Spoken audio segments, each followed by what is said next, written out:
अल्हम्दुलिल्लाहि रब्बिल आलमीन वस्सलातु वस्सलामु अला सय्यिदिल मुरसलीन व अला आलिहि व अस्हाबिहि अजमाइन। अम्मा बाद, वक़ाल अल्लाहु तआला फ़िल क़ुरआनिल मजीद फ़अऊज़ु बिल्लाहि मिनश शैतानिर रजीम। बिस्मिल्लाहिर्रहमानिर्रहीम। क़ुल बिफ़ज़लिल्लाहि व बिरहमतिहि फ़बिज़ालिका फ़लयफ़रहू आमन्तु बिल्लाहि सदक़ल्लाहुल अलियुल अज़ीम। वक़ाल अल्लाहु तआला फ़ी शानि हबीबिहिल करीम इन्नल्लाहा व मलाइकतहु युसल्लूना अलन नबिय्यि या अय्युहल्लज़ीना आमनू सल्लु अलैहि व सल्लिमू तस्लीमा। अल्लाहुम्मा सल्लि अला सय्यिदिना व मौलाना मुहम्मद व अला आलिहि व सहबिहि अफ़ज़ल सलावातिका व अददा मालूमातिका व बारिक व सल्लिम। सलातुन व सलामन अलैका या रसूलल्लाह सल्लल्लाहु तआला अलैहि व सल्लम। अम्मा बाद, हर तारीफ और बड़ाई सिर्फ अल्लाह ताला के लिए है, जो सारे जहान का मालिक है, मुख्तार है और जो सारे जहान का पालनहार है। मैं इस बात की गवाही देता हूँ कि अल्लाह ताला के सिवा कोई इबादत के लायक नहीं, वो एक है, उसका कोई साथी और शरीक नहीं। और मैं इस बात की भी गवाही देता हूँ कि आपके और हमारे प्यारे आका और मौला हुजूर पुरनूर रहमत कौनैन हज़रत सैयदना मोहम्मद मुस्तफ़ा अहमद मुज्तबा सल्लल्लाहु ताला अलैहि व आलिहि व सहबिहि व सल्लम अल्लाह ताला के आखिरी रसूल और उसके बरगुज़ीदा बंदे हैं। अल्लाह ताला हुजूर अकरम नूर मुजस्सम रहमत आलम सल्लल्लाहु अलैहि वसल्लम पर, अहले बैत, सहाबा इकराम, ताबईन और तबे ताबईन, औलियाए उम्मत पर क़यामत तक बकसरत रहमतें और बरकतें नाजिल फरमाता रहे। मोहब्बत से एक मरतबा दुरूद पाक पढ़े। अल्लाहुम्मा सल्ली अला सय्यदिना व मौलाना मुहम्मद व अला आलिहि व सहबिहि अफ़ज़ल सलावातिका व अददा मालूमातिका व बारिक व सल्लिम। सलातुन व सलामन अलैका या रसूलल्लाह सल्लल्लाहु तआला अलैहि व आलिहि व सहबिहि व सल्लम। माज़ा सामाईन, नौजवान साथियों, अस्सलामु अलैकुम व रहमतुल्लाहि व बरकातुहू।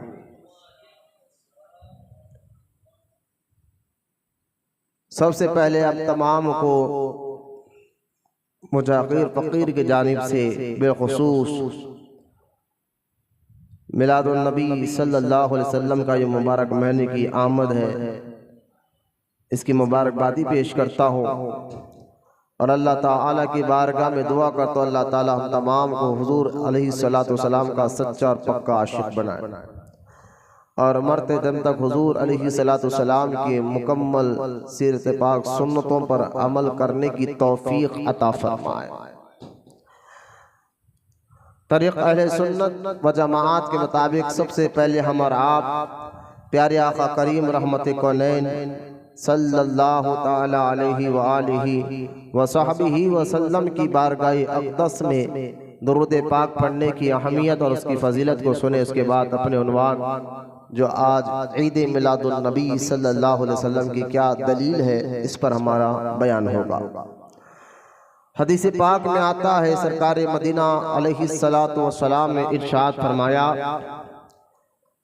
कि जब तक तुम मुझ पर दुरूद पढ़ते रहोगे अल्लाह ताला के मुक़द्दस फरिश्ते तुम पर रहमतें भेजते रहेंगे।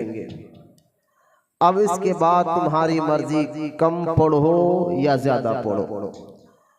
यह हदीस पाक की रोशनी में इस बात को ज़हन में बिठा ले कि जिस बंदे पर अल्लाह ताला की जानिब से रहमत बरसती है, फिर अल्लाह ताला उस घर से बलायों को उठा लेता है।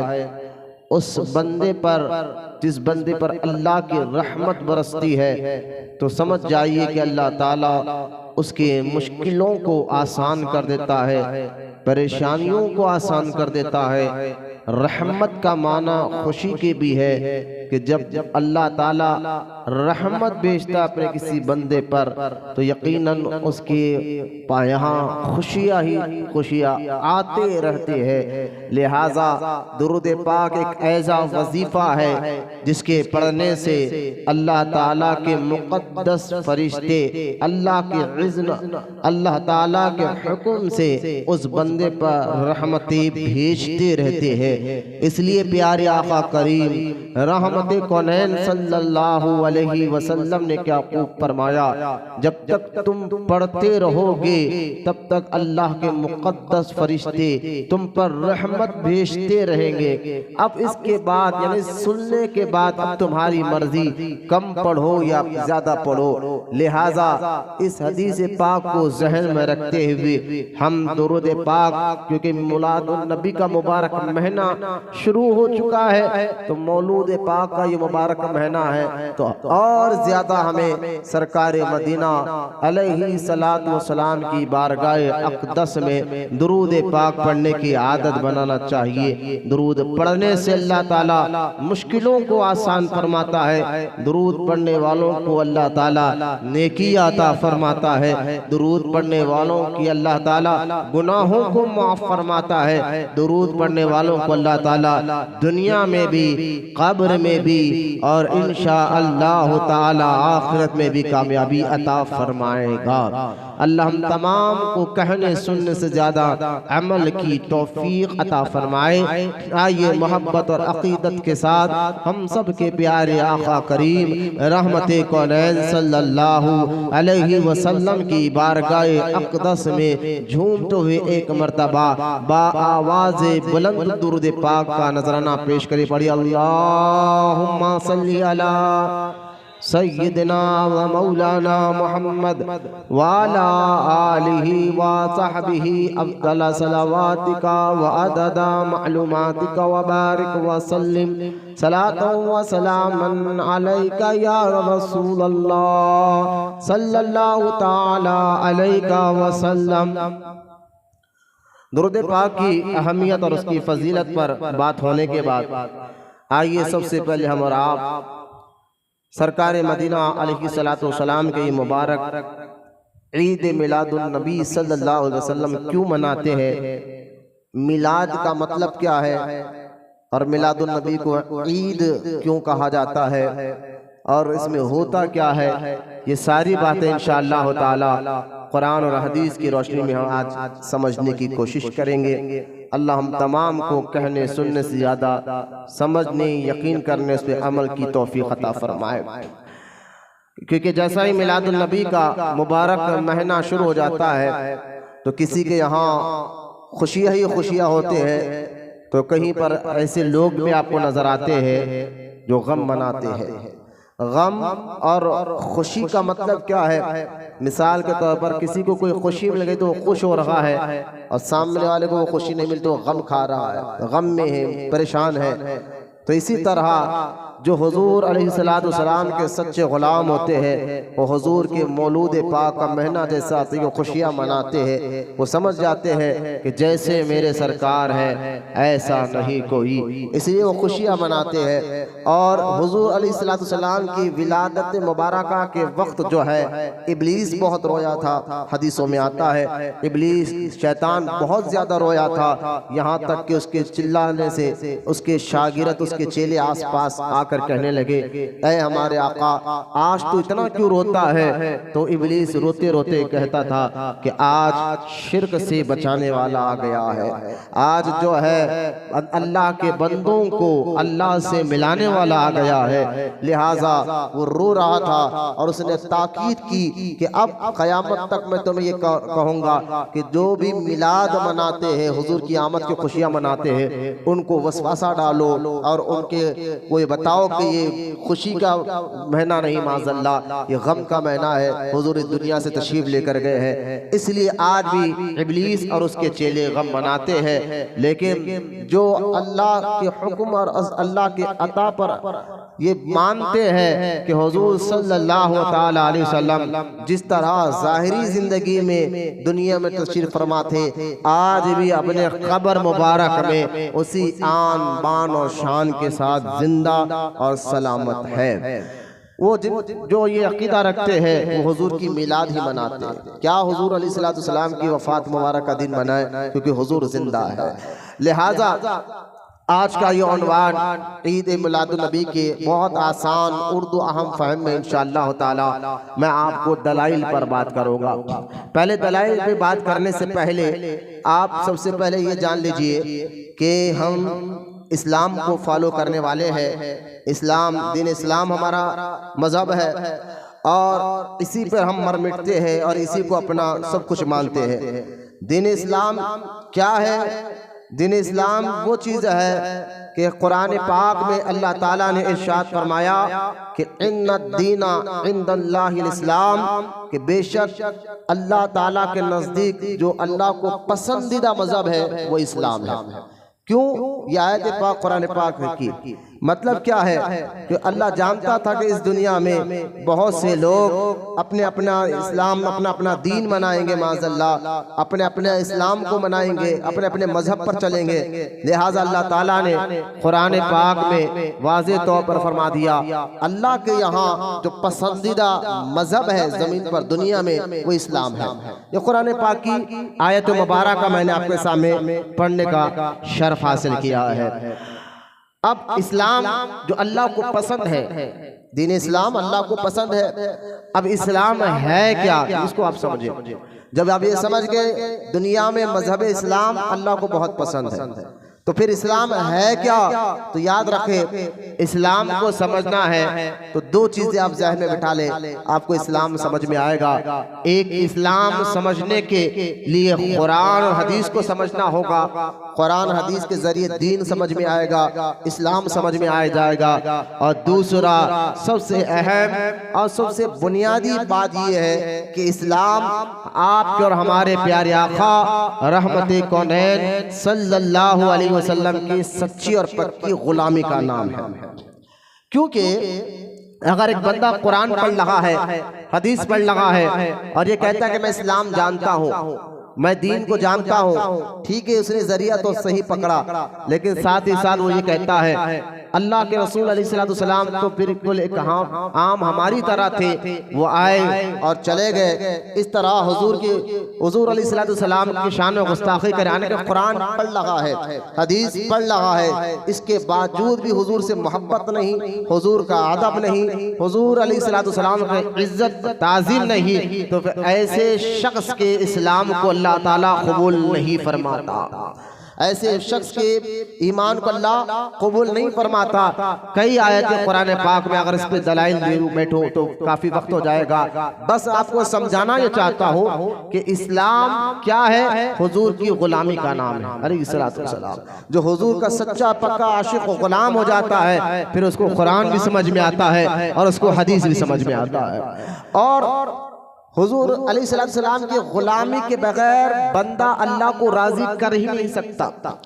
जब तक हुजूर उससे राजी नहीं हुए, अल्लाह भी राजी नहीं होता। ये तरीका है, अल्लाह ताला ने इस तरीके को कुरान पाक में बयान फरमाया कि जिसने हुजूर की इताअत की उसने अल्लाह की इताअत की, जिसने हुजूर का हुक्म माना उसने अल्लाह का हुक्म माना। तो कुरान की कई आयत मुबारक, यहाँ तक के कुरान पाक में अल्लाह ताला इरशाद फरमाता है, कुल इन कुंतुम तुहिब्बुनल्लाह फत्तबिऊनी युहिब्बुकुमुल्लाह, कि अगर ऐ मेरे बंदो तुम ये दावा करते हो हो कि हम अल्लाह से मोहब्बत करते हैं, तो अल्लाह ताला खुद फरमाता है अगर ये तुम्हारा दावा सच्चा है तो तुम एक काम करो, क्या, फत्तबिऊनी, मेरे हबीब की इताअत करो।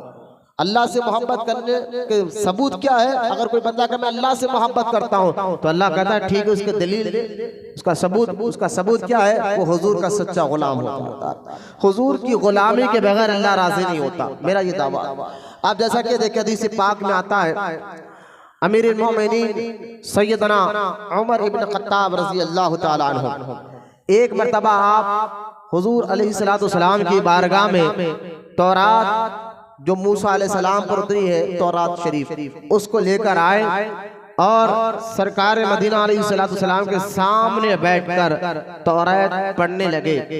और जैसा ये पढ़ने लगे, अल्लाह के रसूल अलैहिस्सलातु वस्सलाम के चेहरे मुबारक पर जलाल के आसार नजर आए, गुस्से के आसार नजर आए। अमीरुल मोमिनीन सैयदना अबू बकर सिद्दीक रज़ी अल्लाह ताला अन्हु ने हजरत उमर से फरमाया, ए उमर, तेरी माँ तुझ पर रोए। मतलब ये अरबी में एक कहावत है, जब कोई किसी पे गुस्सा करता है तो अरब के लोग इस तरह के अल्फाज इस्तेमाल करते थे। तो हजरत अबू बकर सिद्दीक गुस्से में आकर हजरत उमर के पर कहते हैं, उमर, तेरी माँ तुझ पर रोए, देखता नहीं कायनात के आका और मौला रहमते कौनैन सल्लल्लाहु अलैहि वसल्लम के चेहरे मुबारक पर गुस्से के आसार नजर आ रहे, तो तौरात पढ़ लगा है। तो हजरत उमर इब्न खत्ताब रज़ी अल्लाह ताला अन्हु ने हुजूर के चेहरे मुबारक को देखा, तौरात शरीफ को बंद किया और हुजूर के कदमों में गिरकर कहा कि या अल्लाह के रसूल, मैं इस बात पर राजी हूँ, अल्लाह माबूद हकीकी है, वो एक है, तन्हा है, उसका कोई शरीक नहीं है, और मैं इस बात पे भी राजी हूँ कि आप अल्लाह के रसूल हैं। लेकिन मेरे आका, ये तौरात जो है ये भी तो एक नबी पर उतरा है। तो सरकार मदीना अलैहिस्सलातु वस्सलाम ने फरमाया, ए उमर, एक बात याद रख, अगर इस वक्त भी हजरत मूसा अलैहिस्सलाम को अल्लाह कब्र से भिजाए तो हजरत मूसा अलैहिस्सलाम को भी ये बात लाजिम और जरूरी होगा कि वो मेरी इताअत करेंगे, यानी मूसा भी आएंगे इस वक्त तो भी वो मेरी इताअत करेंगे। लिहाजा अगर तू अल्लाह को राजी करना चाहता है तो तुझे मेरी ही इताअत करना होगा, तौरात नहीं कुरान, और मेरी इताअत के बगैर अल्लाह राजी नहीं हो सकता। लिहाजा मैं ये बात साबित कर दिया हूँ, समझा दिया हूँ आपको कि मैं समझाने का मकसद ये है, हुजूर की सच्ची और पक्की गुलामी में आने के बाद ही अल्लाह राजी होता है। ये आपको समझाना का मकसद मेरा रहा, ये वाकई से इस हदीस पाक से। अब आगे बढ़ते हैं। इस्लाम, जैसा कि मैंने बताया कि इस्लाम अल्लाह को पसंदीदा मजहब है। दुनिया के मजहबों में सबसे पसंद अल्लाह के यहाँ कबूल होने वाला मजहब इस्लाम है, और इस्लाम हुजूर की गुलामी का नाम है अलैहिस्सलातु वस्सलाम। अब हम मुसलमान अल्लाह पर, रसूल पर, क़यामत पर जब यकीन रखते हैं और हुजूर के सच्ची गुलामी में आ जाते हैं, तो फिर याद रखिए हम इंसान हैं, और इंसान की जिंदगी में दो चीजें हमेशा आते हैं। कभी उसकी जिंदगी में खुशी के दिन भी आते हैं, तो कभी उसकी जिंदगी में गम के दिन भी आते हैं, क्योंकि इस्लाम अल्लाह ताला ने हुजूर के जरिए हमें अता फरमाया है। ये मजहब इस्लाम को अल्लाह ताला ने हुजूर के जरिए हमें अता फरमाया है। तो हमें अल्लाह और उसके रसूल अलैहिस्सलातु वस्सलाम ने बता दिया, अगर क्योंकि इंसान की जिंदगी खुशी के दिन भी आते हैं, गम के दिन भी आते हैं, तो तुम मुसलमान हो, तुम अल्लाह पर यकीन रखते हो और उसके रसूल पर यकीन रखते हो, तो एक बात याद रखो कि जो इस अल्लाह और रसूल पर यकीन रखता है, जब उसको खुशी आए उसकी जिंदगी में तो उस वक्त क्या करना चाहिए, गम आए तो उस वक्त क्या करना चाहिए, ये भी अल्लाह ताला ने कुरान के जरिए और हमारे नबी के जरिए मुसलमानों को बता दिया कि गम में क्या करना चाहिए, खुशी के वक्त क्या करना चाहिए। अब देखें, गम और खुशी तो हमारी जिंदगी में आते रहेंगे, ऐसा हो ही नहीं सकता कि एक बंदा सारी जिंदगी खुश रहे, क्योंकि गम खुशी ये फितरत में है, इंसानी आदत में है। ये हर इंसान को, चाहे वो किसी भी मजहब का हो, जितना भी बड़ा आदमी हो, करोड़पति हो, गरीब से गरीब हो, लेकिन उसको कभी उसकी जिंदगी में गम भी आते हैं, खुशियां भी आते हैं। लेकिन हम मुसलमान हैं, अल्लाह ताला ने हमें बता दिया कि अगर गम आए तो क्या करना है। तो कुरान से पूछो, वला नबलुवन्नकुम, अगर अल्लाह तुम्हारा इम्तिहान ले, तुम्हारी जिंदगी में गम आए, मुश्किल आए, तकलीफें आए, तो क्या करना चाहिए। अल्लाह ताला इरशाद फरमाता है, इन्नल्लाहा मअ साबिरीन। अल्लाह इरशाद फरमाता है कि गम के वक्त क्या करना है। अहले ईमान को, मुसलमान को सब्र करना चाहिए। आप देख ले, हमारे आका रहमत कौनैन सल्लल्लाहु ताला अलैहि वसल्लम की जिंदगी मुबारक को अगर हम पढ़ेंगे, हुजूर की अदाओं को पढ़ेंगे, तो हुजूर अलैहिस्सलाम ने सब्र कर कर भी बताया, जिसमें हमारे पास हुजूर की जिंदगी मुबारक भी है और साथ ही साथ जो है करबला का जो वाकया है, सैयदना इमाम हुसैन रजी अल्लाह ताला अन्हु ने जब आप पर गम आया, अल्लाह की जानिब से इम्तिहान का वक्त आया, तो आपने सब्र कर कर बताया। तो यहाँ क़यामत तक के मुसलमानों को अल्लाह ताला ने बता दिया कि गम आ जाए तो सीते यानी छीता यानी सीना पीटना नहीं है, बालों को लोचना नहीं है, कल्लों को लोचना नहीं है, कपड़े फाड़ना नहीं है। गम के वक्त क्या करना चाहिए, अल्लाह की रजा पे राजी होते हुए सब्र के दामन को थामना चाहिए। ये गम के वक्त मुसलमान क्या करे, ये कुरान हदीस ने हमें बता दिया।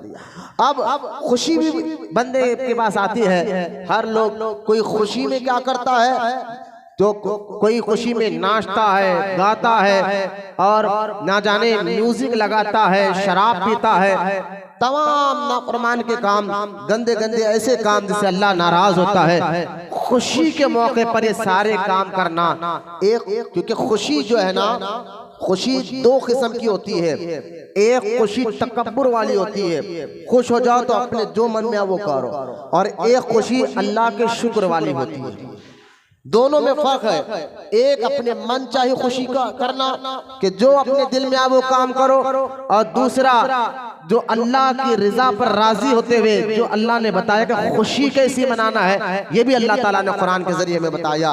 लेकिन जो लोग खुशी के मौके पर नाचना, गाना, कूदना, शराब की महफिलें सजाना, ना जाने अल्लाह को नाराज करने वाले कितने काम करते हैं, तो अल्लाह ताला कुरान पाक में उनके लिए फरमाता है, ला तफरह इन्नल्लाह ला युहिब्बुल फारिहीन। अल्लाह फरमाता है अल्लाह उस कौम से मोहब्बत नहीं करता, ऐसे लोगों को अल्लाह दोस्त नहीं रखता जो खुशी के मौके पर इतराते हैं, तकब्बुर करते हैं और अल्लाह को नाराज करने वाले काम करते हैं। ये कुरान पाक की आयत मुबारका से पता चल गया कि खुशी के मौके पर इतराना, खुशी के मौके पर तकब्बुर करना, नाचना, कूदना, ये अल्लाह को पसंद नहीं। और फिर फरमाया अल्लाह ताला ने, हाँ खुशी तो तुम्हारी जिंदगी में आएगी, तुम्हारी जिंदगी का हिस्सा है, तब क्या करो, जब कोई खुशी मनाए और जायज तरीके से मनाए और साथ ही साथ अल्लाह ताला का शुक्र अदा करे। ये है खुशी मनाने का सही तरीका।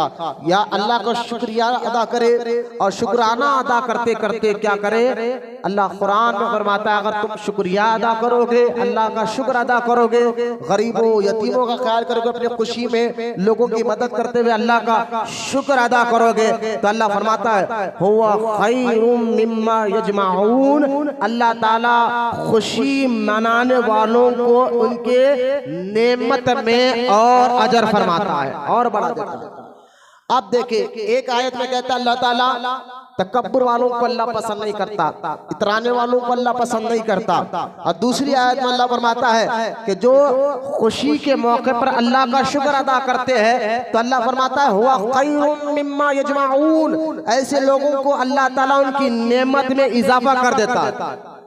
तो खुशी का इजहार करना अल्लाह के रब की रजा के खातिर और शुक्राना अदा करने से अल्लाह राजी भी होता है, और राजी होकर ऐसे लोगों को अल्लाह ताला जो है दुनिया में भी कामयाबी अता फरमाता है, खबर में भी कामयाबी अता फरमाता है। तो खुशी के मौके पर अल्लाह की रजा पर राजी रहते हुए उसका शुक्र अदा करना चाहिए। जैसा कि आप देखें कुरान पाक में अल्लाह ताला इरशाद फरमाता है अल्लाह ताला इरशाद फरमाता है कि वइज़ तअज़्ज़ना रब्बुकुम लइन शकरतुम लाज़ीदन्नकुम वलइन कफरतुम इन्ना अज़ाबी लशदीद। बैठ जाओ बेटे, बैठ जाओ।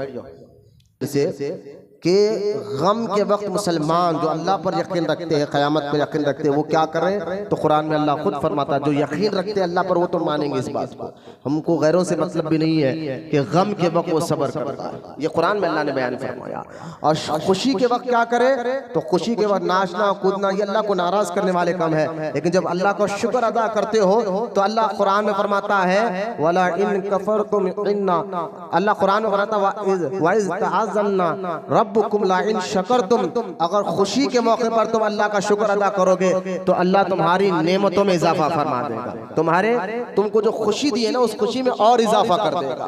जैसा कि आप देखें कि अगर इसको हम गौर करें तो हमें आगे चल के बात समझ में आएगी। तफसीर नईमी में इसी कुरान की आयत मुबारक के तहत एक वाक़या लिखा गया है कि जो बंदा अल्लाह का शुक्र अदा करता है, अल्लाह का शुक्राना अदा करता है खुशी के मौके पर, तो कुरान में जो अल्लाह ने वादा किया कि अल्लाह उसके नेमत में इजाफा कर देगा, इस आयत मुबारक के तहत अल्लाह ताला ने कुरान तफसीर नईमी में हज़रत सैयदना नईमुद्दीन मुरादाबादी रहमतुल्लाहि ताला अलैह ने एक बेहतरीन वाक़या लिखा कि किस तरह अल्लाह ताला जो बंदा अल्लाह की रज़ा पर राज़ी होकर अल्लाह को शुक्र अदा करते हैं तो फिर अल्लाह जो कुरान में वादा कर रहा है कि मैं तुम्हारी नेमतों में इजाफा कर दूंगा, तो किस तरह किया। एक वाक़ये से आपका ईमान यकीन और मजबूत और हो जाएगा इंशाअल्लाह। वाक़ये को जरा गौर से सुनिए आप। वाक़या क्या है? हज़रत मूसा अलैहिस्सलाम, ये तमाम मुसलमान जानते हैं, हज़रत मूसा अलैहिस्सलाम को कलीमुल्लाह कहा जाता है। वो अल्लाह से बात करते थे कोई तूर पर जाकर। हज़रत मूसा अलैहिस्सलाम तूर के पहाड़ पर जा रहे हैं, वही जंगल में, जो पहाड़ के पास जंगल था, जंगल में एक मर्द एक औरत दोनों मियां बीवी रहा करते थे और इंतहाई गरीब थे। मर्द काम के लिए बाहर निकलता, काम कभी मिलता तो महीनों महीनों काम नहीं मिलता, जिस दिन काम मिलता उस दिन घर में चूल्हा सुलगता था। अब वो इतने गरीब थे कि चादर भी मियां बीवी के पास एक ही थी, कि एक चादर थी तो दो, कभी वो बाहर निकलता तो औरत घर में तन्हा रहती। तो इस तरह का मामला था। एक दिन मूसा अलैहिस्सलाम का गुजर उनकी झोपड़ी के सामने से हुआ, तो उन दोनों में मर्द ने आकर कहा कि ऐ अल्लाह के नबी, आप अल्लाह से बात करते हैं, अल्लाह की बारगाह में अर्ज कीजिए कि हम जो इस हालत में जिंदगी गुजार रहे हैं, ऐसी हालत में जबकि हमारे पास पहनने के लिए दूसरा कपड़ा नहीं, एक ही चादर है, महीनों महीनों काम नहीं मिलता, चूल्हा नहीं सुलगता, लेकिन फिर भी हम अल्लाह का शुक्र अदा करते हैं। लेकिन अल्लाह से कहिए, अब अल्लाह के नबी अब अल्लाह से बात करते हैं, आप अल्लाह ताला से ये कहिए कि हमारे किस्मत में जो रिस्क तूने लिखा है हमें एक ही दिन में सब दे दे, एक ही दिन में पूरे उम्र भर का रिस्क मुझे दे दे। अब मूसा अलैहिस्सलाम अल्लाह की बारगाह में गए। अल्लाह से कलाम होने के बाद अल्लाह ताला ने कहा, मूसा मेरे बंदे ने कोई पैगाम तुझसे जरिए मुझे पहुंचाया है? जब मूसा अलैहिस्सलाम ने कहा हाँ या अल्लाह, मैं तेरे पास जब आ रहा था फला बंदा मिला, उसने अपनी दुख भरी कहानी सुनाई।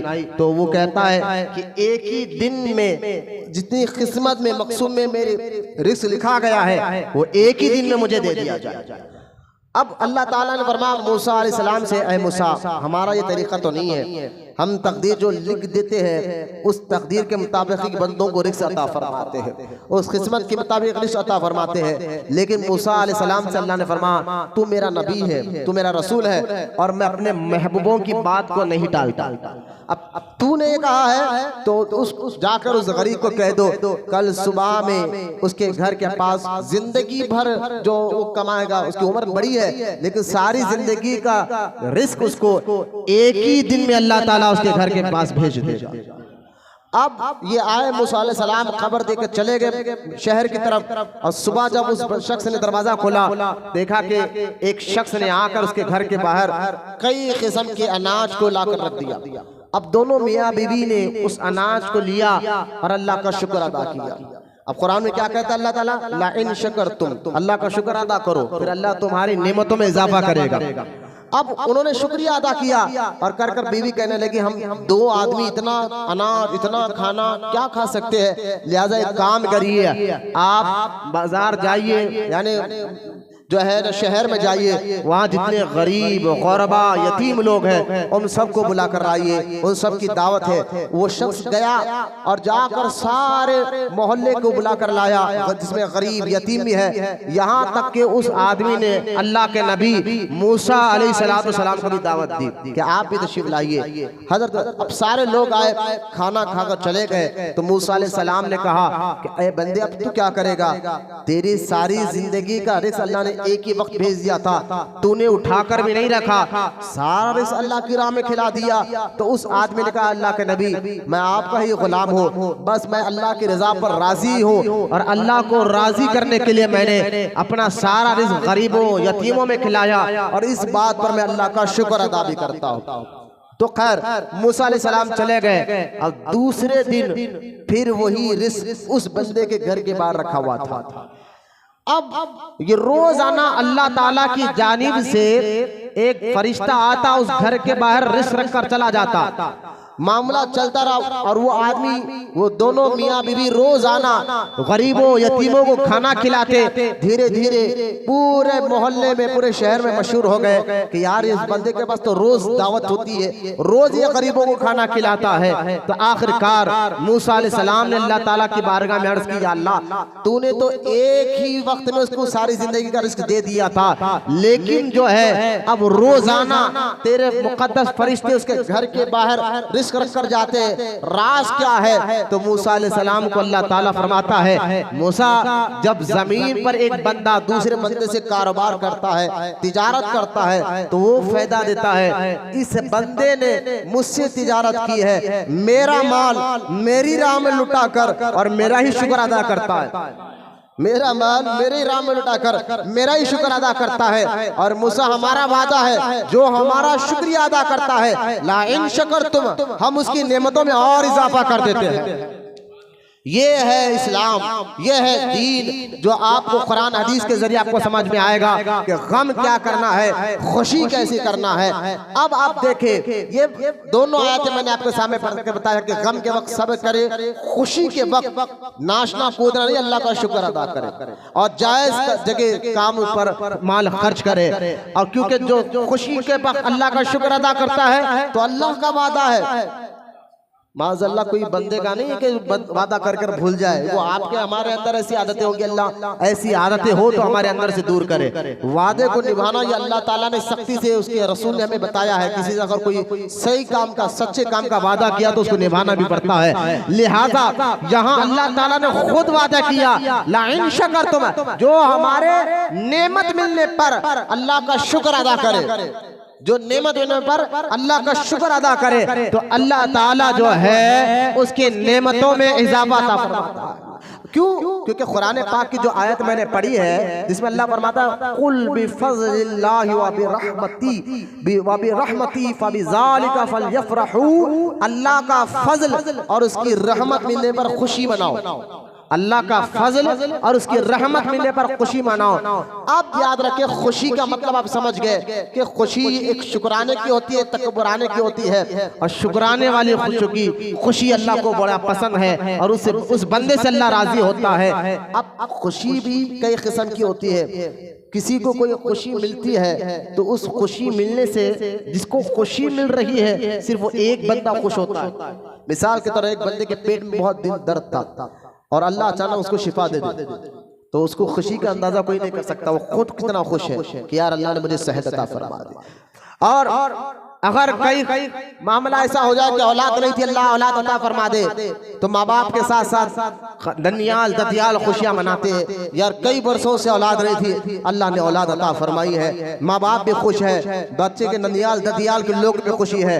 कुछ खुशी एक वो होती है जिसके आने पर एक बंदा खुश होता है, कुछ खुशी वो होती है जिसके आने पर खानदान खुश होता है, कुछ खुशी ऐसी होती है जिसके आने पर शहर के के लोग खुशियां मनाते हैं। कुछ खुशी ऐसी होती है जिसके आने पर पूरा मुल्क खुशी मनाता है, पूरा देश खुशी मनाता है। जैसे कि हम तमाम हिंदुस्तानी 15 अगस्त की खुशी मनाते हैं तो पूरा मुल्क खुशी मनाता है। लेकिन मैं आपको बता दूं, इसी आसमान के नीचे, इसी जमीन के ऊपर एक खुशी ऐसी भी आई थी और आई है जिसके आने पर जमीन भी खुशी मना रही थी, आसमान भी खुशी मना रहा था, जमीन में रहने वाले परिंदे, जमीन के अंदर रहने वाले जानवर भी खुशी मना रहे थे, जंगल में रहने वाले जानवर भी खुशी मना रहे थे, पहाड़ खुशियां मना रहे थे, झाड़ खुशियां मना रहे थे, हवा में उड़ने वाले परिंदे खुशियां मना रहे थे, समंदर में रहने वाले मछलियां खुशियां मना रहे थे, जन्नत में रहने वाले फरिश्ते खुशियां मना रहे थे, आसमान भी खुशी मना रहा था, यहाँ तक कि सूरज खुशी मना रहा था, चांद खुशी मना रहा था, तारे खुशी मना रहे थे। कोई मैं जज्बात में बात नहीं कर रहा हूँ, हदीसों में आता है, हकीकत में आपको बता रहा हूँ। जो खुशी कौन सी है जिसके आने पर जमीन खुश हो रही है, आसमान खुशी मना रहा है, चांद तारे खुशियां मना रहे थे, चांद सूरज खुशियां मना रहे थे, पहाड़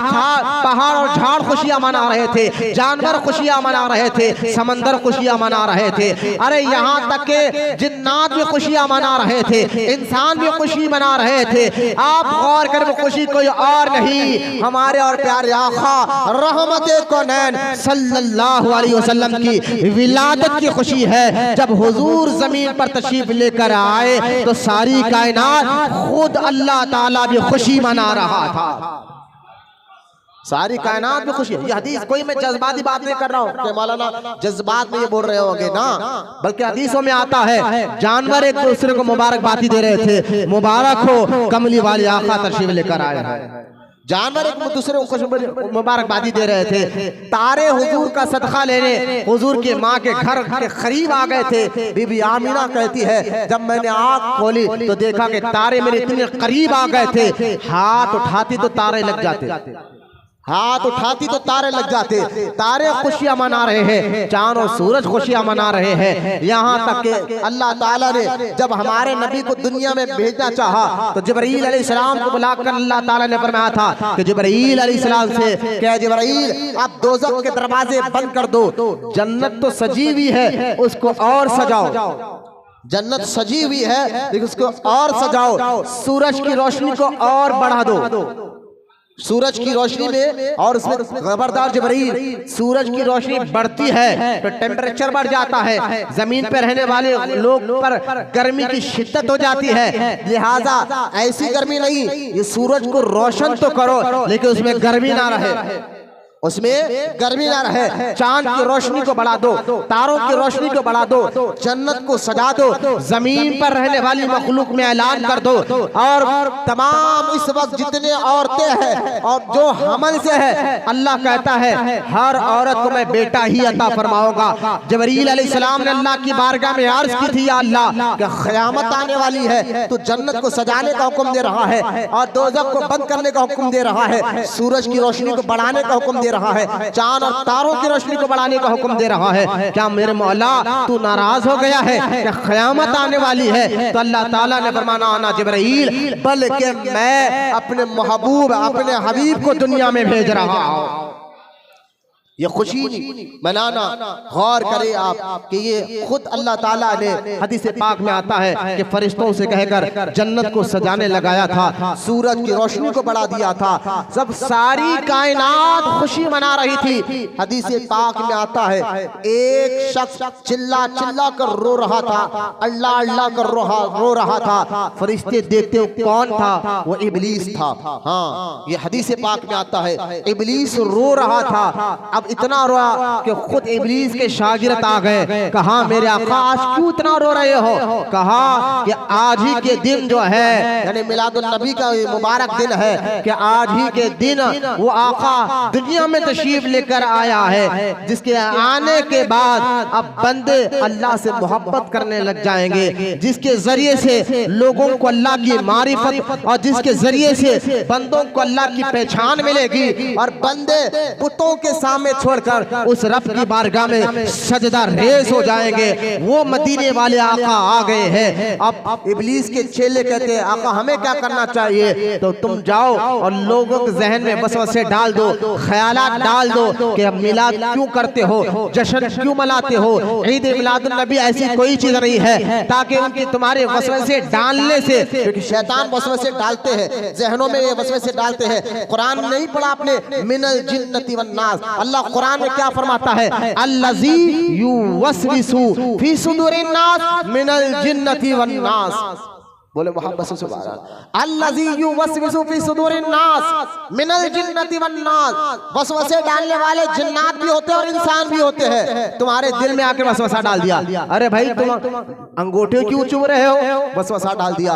सलाम क्यों पढ़ रहे हो? वसवसा डाल दिया। झंडे क्यों लगा रहे हो? वसवसा डाल दिया। घरों को क्यों सजा रहे हो? वसवसा डाल दिया। लाइटों को क्यों सजा रहे हो? वसवसा डाल दिया। तो वसवसे डालने वाले इंसान भी होते हैं, जिन्नात भी होते हैं। अल्लज़ी युवस्विसु फी सुदूरिन नास मिनल जिन्नति वन नास। तो इब्लीस के चेले आज भी वसवसे डालते हैं। तो लिहाजा ये इब्लीस को पसंद नहीं था हुजूर की पैदाइश, चिल्ला अल्लाह अल्लाह कर वो रो रहा था। और आज भी उसके शागिर्द रोते हैं, जिनको हम वहाबी बदअकीदा कहते हैं, जो वहाबी बदअकीदा आज भी कहते हैं क्यों मिलाद करते हो, क्यों ईद मिलाद नबी मनाते हो? क्या हुजूर ने मनाया था? क्या सहाबा ने मनाया था? क्या बुजुर्गान दीन ने मनाया था?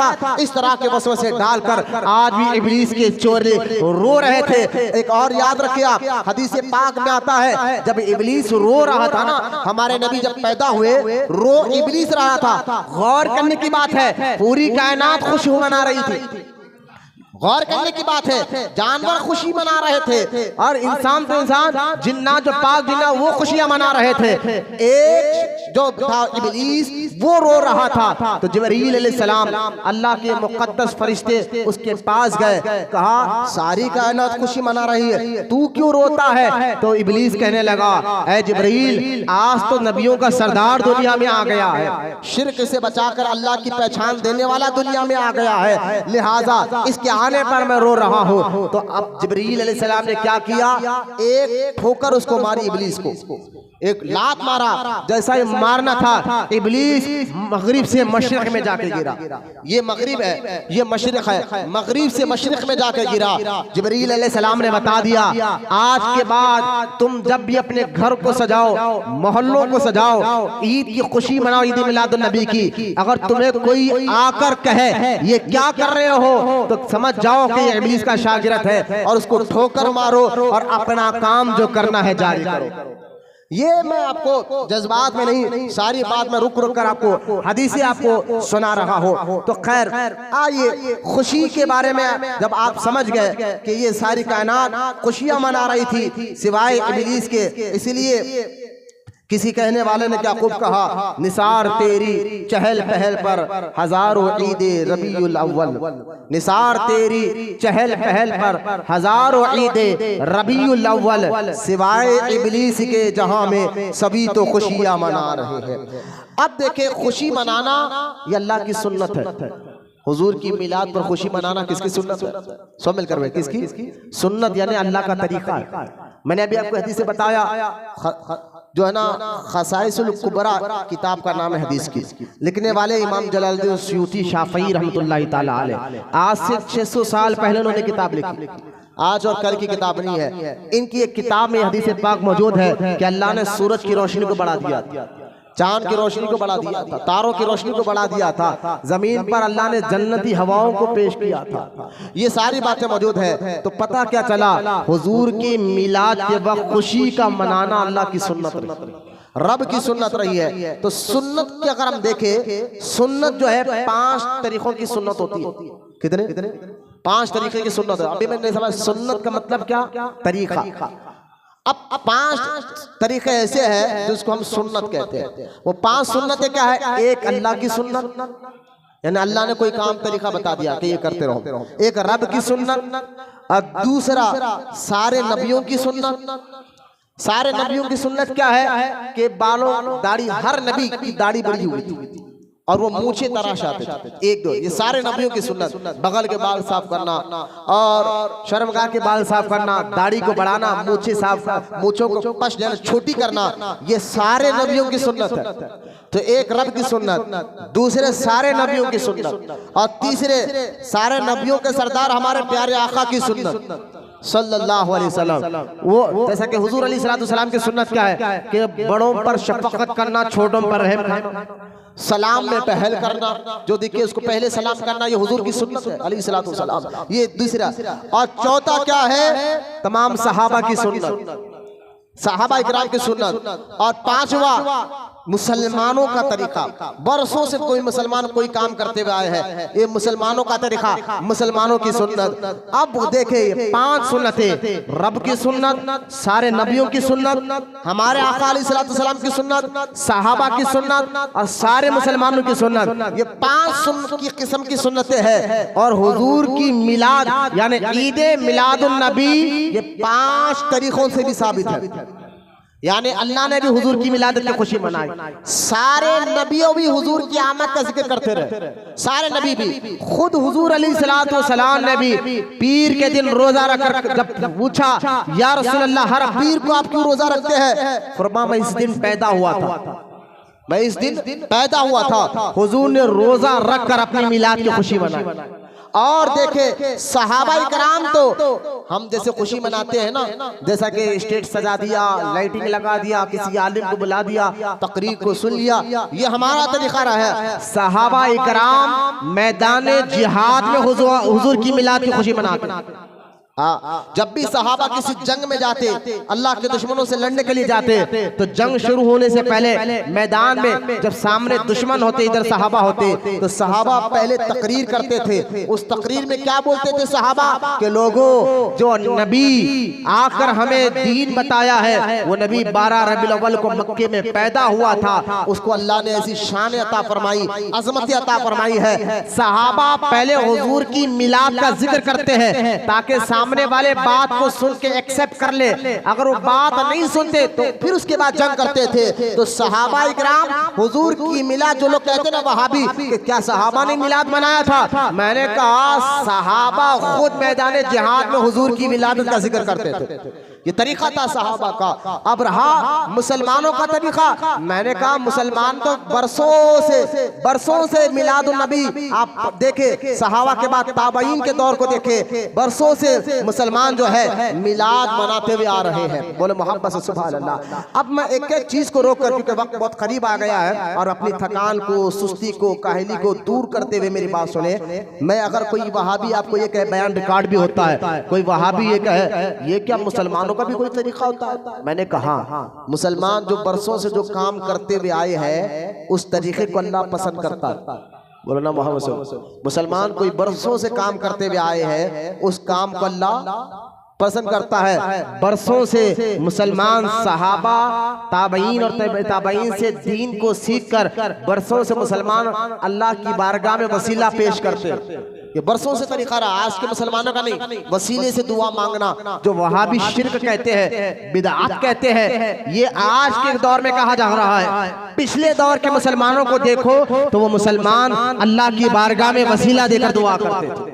ये मुसलमानों का तरीका। मज़ारात की ज़ियारत करना, बुजुर्गान दिन के आस्थानों पर जाना, ये आज का वहाबी बदअक़ीदा ये कह रहा है हराम है, शिर्क है, बिदअत है। लेकिन पिछले मुसलमानों को देखो तो वो मज़ारात पर जाया करते थे। आज से 1200 साल पहले के मुसलमानों को अगर आप देखें, वो मज़ारात की ज़ियारत के लिए भी जाया करते थे और वहाँ ठहर कर उनके वसीले से अल्लाह की बारगाह में दुआ भी मांगा करते थे। तो मुसलमानों के तरीके को भी अल्लाह ने पसंद फरमाया।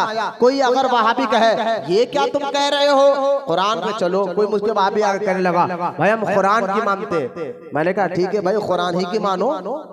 कुरान में अल्लाह फरमाता है या अय्युहल्लज़ीना आमनू, ऐ ईमान वालो, अतीउल्लाह, अल्लाह का हुक्म मानो, अतीउर रसूल, अल्लाह उसके रसूल का भी हुक्म मानो, व उलिल अम्री मिनकुम, उनका भी हुक्म मानो जो तुम्हारे यहाँ अहले इल्म है, बादशाह इस्लाम है। मैंने कहा ये कुरान ही तो कह रहा है जो नेक लोगों का भी हुक्म मानो।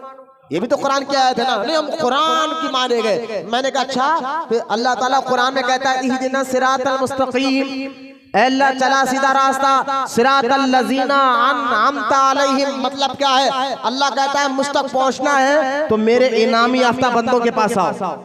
कुरान तो कहता है इनके रास्ते पे चलो जिन पर मेरा इनाम हुआ है, हम कुरान के मानेंगे। मैंने कहा कुरान ही कह रहा है कि अल्लाह के नेक बंदों के रास्ते पर चलो। तो अब नेक बंदों के रास्ते पे चलना है तो उनके पास आना पड़ता, उनसे दीन सीखना पड़ता, उनके तरीके सीखना पड़ता। हम किसी के नहीं मानते, हमारा कोई उस्ताद नहीं, कोई मुर्शिद नहीं, कोई पीर नहीं है, हमारा पीर कुरान है। मैंने कहा ये बकवास छोड़ो, कुरान से हिदायत मिलती है, लेकिन कुरान कहता है उनके पर रास्ते पर चलो जिन पर अल्लाह ने इनाम रखा है।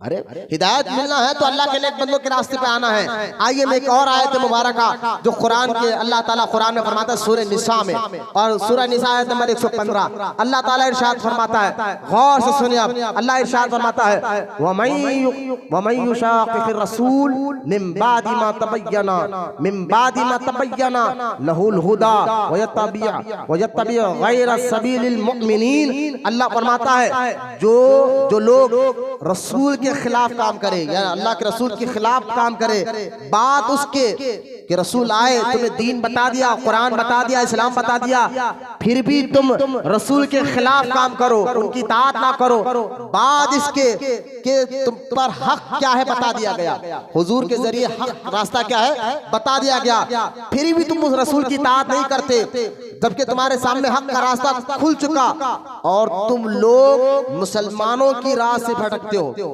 जो रास्ते पर रसूल चले और रसूल के बताने से जो रास्ते पर मुसलमान चल रहे हैं, अल्लाह कुरान में फरमाता है क्या?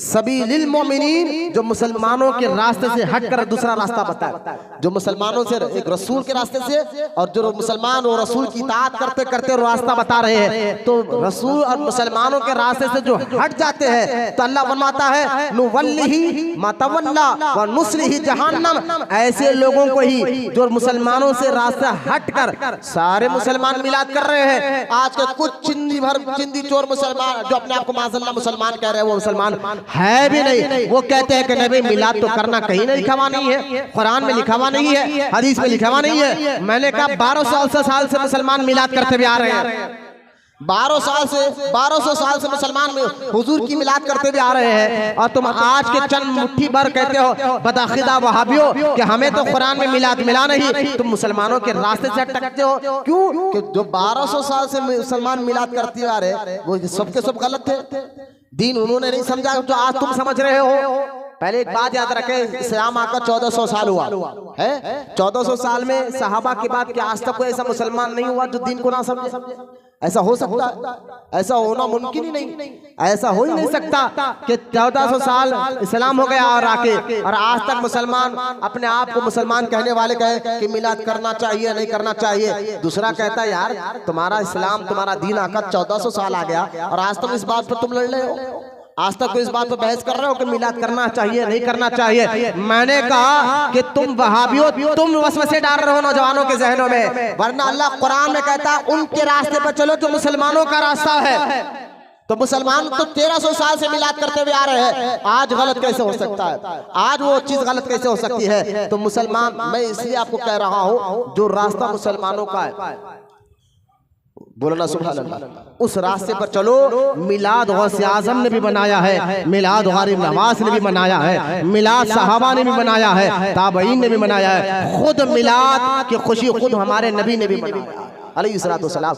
अब आज तक इनको समझ में नहीं आया। पहले आइए मैं आपको एक एक बात और समझाता हूँ, वक्त बहुत करीब है। दुरूद पाक पढ़े एक मरतबा, अल्लाहुम्मा सल्ली अला सय्यिदना व मौलाना मुहम्मद व अला आलिहि व सहबिही अफदल सलावातिका व अददा मालूमातिका बारिक व सल्लिम सलात व सलाम अलैका या रसूल अल्लाह सल्लल्लाहु अलैहि वसल्लम। जैसे ही मिलाद का महीना आता है तो इब्लीस के चेले, शैतान के चेले फेसबुक पर, इंटरनेट पर छोटी छोटी क्लिप बनाकर 5 मिनट 2 मिनट 10 मिनट की क्लिप बनाकर कहते हैं यार कुरान में मिलाद नहीं मिला, हदीस में मिलाद नहीं बना, तुम लोग क्या करते हो ये गलियां सजाकर, ये घर बार सजाकर। तो अब आइए मैं पहला जवाब देता हूँ। पहले उनसे हमारा सवाल ये है कि बयान रिकॉर्ड हो रहा है, पहला हमारा सवाल ये है कि इनसे पूछो मिलाद का मतलब क्या? पहला सवाल तरा ये भी अच्छे आप लोग भी ध्यान में रखें, आपको मतलब ही नहीं मालूम तो आप बोलेंगे क्या? ठीक है, आपको पता ही नहीं है कि मिलाद कहते हैं किसको है, तो आपको बोलेंगे क्या? पहले आप समझेंगे कि मिलाद का माना और मतलब क्या है। मिलाद ये अरबी लफ्ज है जिसको हम मौलूद भी कहते हैं, मिलादुन नबी भी कहते हैं। तो मिलाद का जो लफ्ज है ये कौन सी जुबान में है? ये अरबी जुबान में। अब इसका माना अगर उर्दू में हम अगर देखेंगे, उर्दू डिक्शनरी में अगर आप देखेंगे तो मिलाद का माना है पैदाइश। मिलाद का माना क्या है? पैदाइश, पैदाइश। अब आप गौर करें कि मिलाद का माना पैदाइश के है और हम मिलादुन नबी यानी वो दिन जिस दिन नबी पैदा हुए, वो दिन जिस दिन नबी पैदा हुए हैं। तो कहा ये कुरान में नहीं मिला? बोले नहीं मिला। मैंने कहा हजरत ईसा अलैहिस्सलाम के बारे में कुरान में आयत है कि ईसा अलैहिस्सलाम अल्लाह की बारगाह में दुआ करते या अल्लाह, और कुरान में सूरह अल इमरान में ये आयत मुबारक मौजूद है कि ईसा अलैहिस्सलाम कहते या अल्लाह जिस दिन मैं पैदा हुआ, यौमा वुलिदत, यौम कहते दिन को, यौमा वुलिदत, वुलिदत यानी जिस दिन में पैदा हुआ, या अल्लाह उस दिन भी मुझ पर सलाम हो। तो सलामत है, पैदाइश के दिन भी सलामत भेज, और जिस दिन मैं वफात पाऊंगा, जब दुनिया से जाऊंगा, वो दिन भी सलामत रहे। लिहाजा मिलाद का जिक्र कुरान की आयत जिसमें ईसा अलैहिस्सलाम खुद अपने मिलाद का जिक्र कर रहे हैं और कुरान में अल्लाह उसका जिक्र फरमा रहा है। अगर मिलाद का जिक्र करना गुनाह होता, गलत होता, नाजायज होता, तो अल्लाह तो कहता है ईसा ये क्या कर रहे हो, तुम ये क्यों कर, ये दुआ क्यों कर रहे हो कि यौमा वुलिदत, ऐ अल्लाह उस दिन जिस दिन मैं पैदा हुआ उस दिन रहमत भेज, उस दिन पर रहमत भेज। तो ये क्यों कर रहे हो? ना ना, गलत नहीं था इसलिए कुरान में आ गया। कुरान में जिक्र है, अरे नहीं तो ईसा अलैहिस्सलाम का जिक्र है, और उसमें हजरत ज़करिया अलैहिस्सलाम या जिक्र और भी नबियों का जिक्र है। जिस दिन नबियों ने खुद दुआ की अल्लाह से, जिस दिन हम पैदा हुए अल्लाह उस दिन तो रहमत भेज। तो अगर कोई वहाबी कहे ये तो हजरत ईसा अलैहिस्सलाम का जिक्र है, ये तो फलां नबी का जिक्र है, हुजूर का जिक्र कहाँ है, मैं कहूँगा अरे नादान, जब छोटों का जिक्र आ जाए तो बड़ों का जिक्र खुद ब खुद हो जाता है। जब छोटे यानी अंबिया में सारे सरदार अंबिया हमारे नबी है, तो छोटे नबियों का जिक्र आ गया, उनकी विलादत का जिक्र आ गया, तो खुद ब खुद हमारे नबी की विलादत का जिक्र भी आ चुका है। तो खैर मिलाद कहते हुजूर की पैदाइश को। ये तो कुरान की एक आयत में आपको बताया हो, और दूसरी आयत आप देखें, दूसरा हदीस पाक देखिए, सही मुस्लिम शरीफ की हदीस पाक है। मुस्लिम बाबू सौम रोजों के बारे में इमाम मुस्लिम ने हदीस जमा फरमाई है। तो वहाँ ये हदीस पाक मौजूद है कि अल्लाह के रसूल सल्लल्लाहु ताला अलैहि वसल्लम जो है खुद सहाबा पूछते या रसूल अल्लाह आप हर पीर को रोजा क्यों रखते हैं? तो अल्लाह के रसूल अलैहिस्सलातु वस्सलाम ने फरमाया कि ऐ मेरे गुलामों, मैं पीर को रोजा रहता हूं इसलिए हो कि यौमा वुलिदत, मैं इस दिन पैदा हुआ था। आप मुझे बताइए, कुरान से भी पता चल रहा है कि कुरान में हुजूर की मिलाद का जिक्र है, हदीस से भी पता चल रहा है, हदीस में भी हुजूर की मिलाद का जिक्र मौजूद है। अब आ जाए मिलाद का माना, आप समझ जाएंगे। मिलाद का माना है, मिलाद का क्या माना है? पैदाइश। क्या है? सब मिलकर पैदाइश। अब आगे देखे मिलादुन नबी यानी उस दिन जिस दिन नबी पैदा हुए। मैं भी आगे चलकर बताऊंगा, मैं पहले इस लफ्ज को समझाऊंगा जो हम कहते हैं जश्न मिलादुन नबी, जश्न ईद मिलादुन नबी। अब गौर करें, दूसरा लफ्ज इसमें आता है मिलादुन नबी यानी ईद मिलादुन नबी। तो अब यहाँ पर भी वहाबियों को बड़ी चीड़ हो जाती है। वहाबी कहते हैं ईद तो दो ही है मुसलमानों की, एक रमजान एक बकरी। ये तीसरी ईद तुमने क्या निकाल लिया? तीसरी ईद का लफ्ज तुमने कहां से निकाल लिया? पहले अब आ जाए, मैं ईद का मतलब भी बताता हूँ। ईद का माना क्या है? ईद ये अरबी लफ्ज है, तो इसका उर्दू तर्जुमा क्या है? ईद उस दिन को कहते हैं, इसका मतलब यह है ईद यानी वो दिन जो बार बार आता है। ईद का मतलब क्या है? वो दिन, खुशी जो बार बार आती है। इसलिए देखिए बकरीद आती है, रमजान आते रहता है, इसलिए उस दिन को ईद कहते हैं, जिस दिन ईद आती है। तो ईद का मतलब कि बार बार आना। अब गौर करे, कहना नहीं ये तो सिर्फ दो ही ईद थी, तीसरी ईद तुमने कहां से निकाल ली कि ये ईद मिलादुन नबी? मैंने कहा ये ईद मिलादुन नबी ये ईदों की भी ईद है, लेकिन मैं कहूँगा जज्बात में नहीं। आज मैं कुरान में सूरह अल इमरान सूरह माइदा अल्लाह ताला कुरान में क्या कहता, जरा गौर से सुने। इस आयत से पता चलेगा कि ईद मीलादुन नबी को ईद क्यों कहते हैं। पहले ये कुरान की आयत आप सुने ताकि आपका ईमान ताजा हो जाए, यकीन मजबूत हो जाए अल्लाह रसूल पर। अब सुने सूरह माइदा में अल्लाह ताला कुरान में फरमाता है, ईसा अलैहिस्सलाम के लोगों ने आकर, ईसा अलैहिस्सलाम के उम्मतियों ने आकर, जो ईसा अलैहिस्सलाम का कलमा पढ़ते थे, उस दौर के मुसलमान आकर अल्लाह के नबी ईसा अलैहिस्सलाम से कहने लगे कि ए ईसा अलैहिस्सलाम, एक बात तो बताइए, हम अल्लाह पर यकीन रखते हैं, आप अल्लाह के रसूल, हम इस पर यकीन रखते हैं, लेकिन जरा एक बात ये बता दीजिए कि अल्लाह ताला कुदरत वाला है, ताकत वाला है, क्या अल्लाह ताला चाहा तो आसमान से पका हुआ खाना उतार सकता है? पका हुआ खाना उतार सकता है?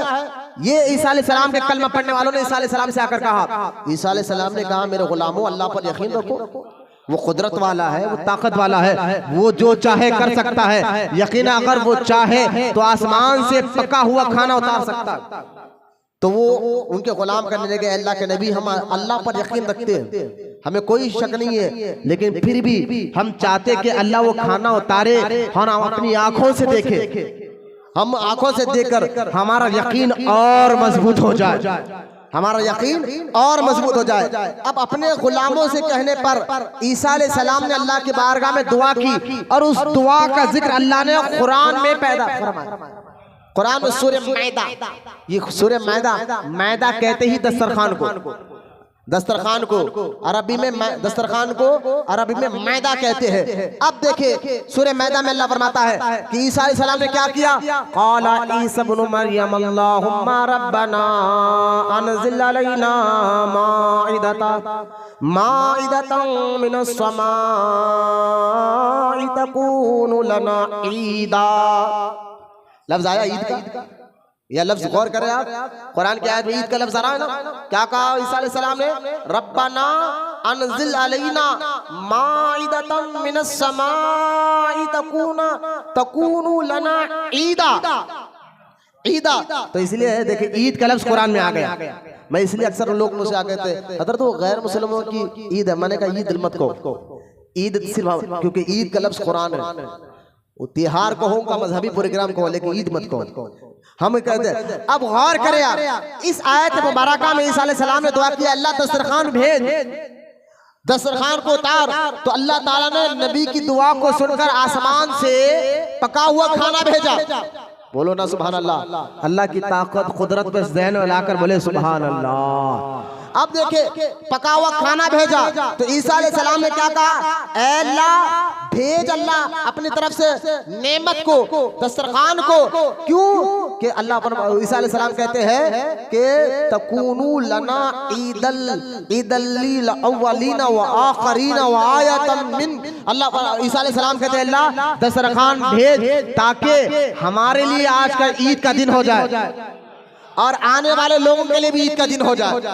भाई एक बंदा कुदरत के जलवे देख रहा हो, पका हुआ दस्तरखान आसमान से खुद ब खुद उतर रहा हो, तो यकीनन वो अल्लाह की ताकत कुदरत को आंखों से देख रहा हो, तो इससे बड़ा ईद का दिन क्या होना चाहिए उसके लिए। तो आप देखें, अब इस आयत से पता चला अगर अल्लाह ताला कोई नेमत तुम्हें दे तो वो तुम्हारा ईद का दिन।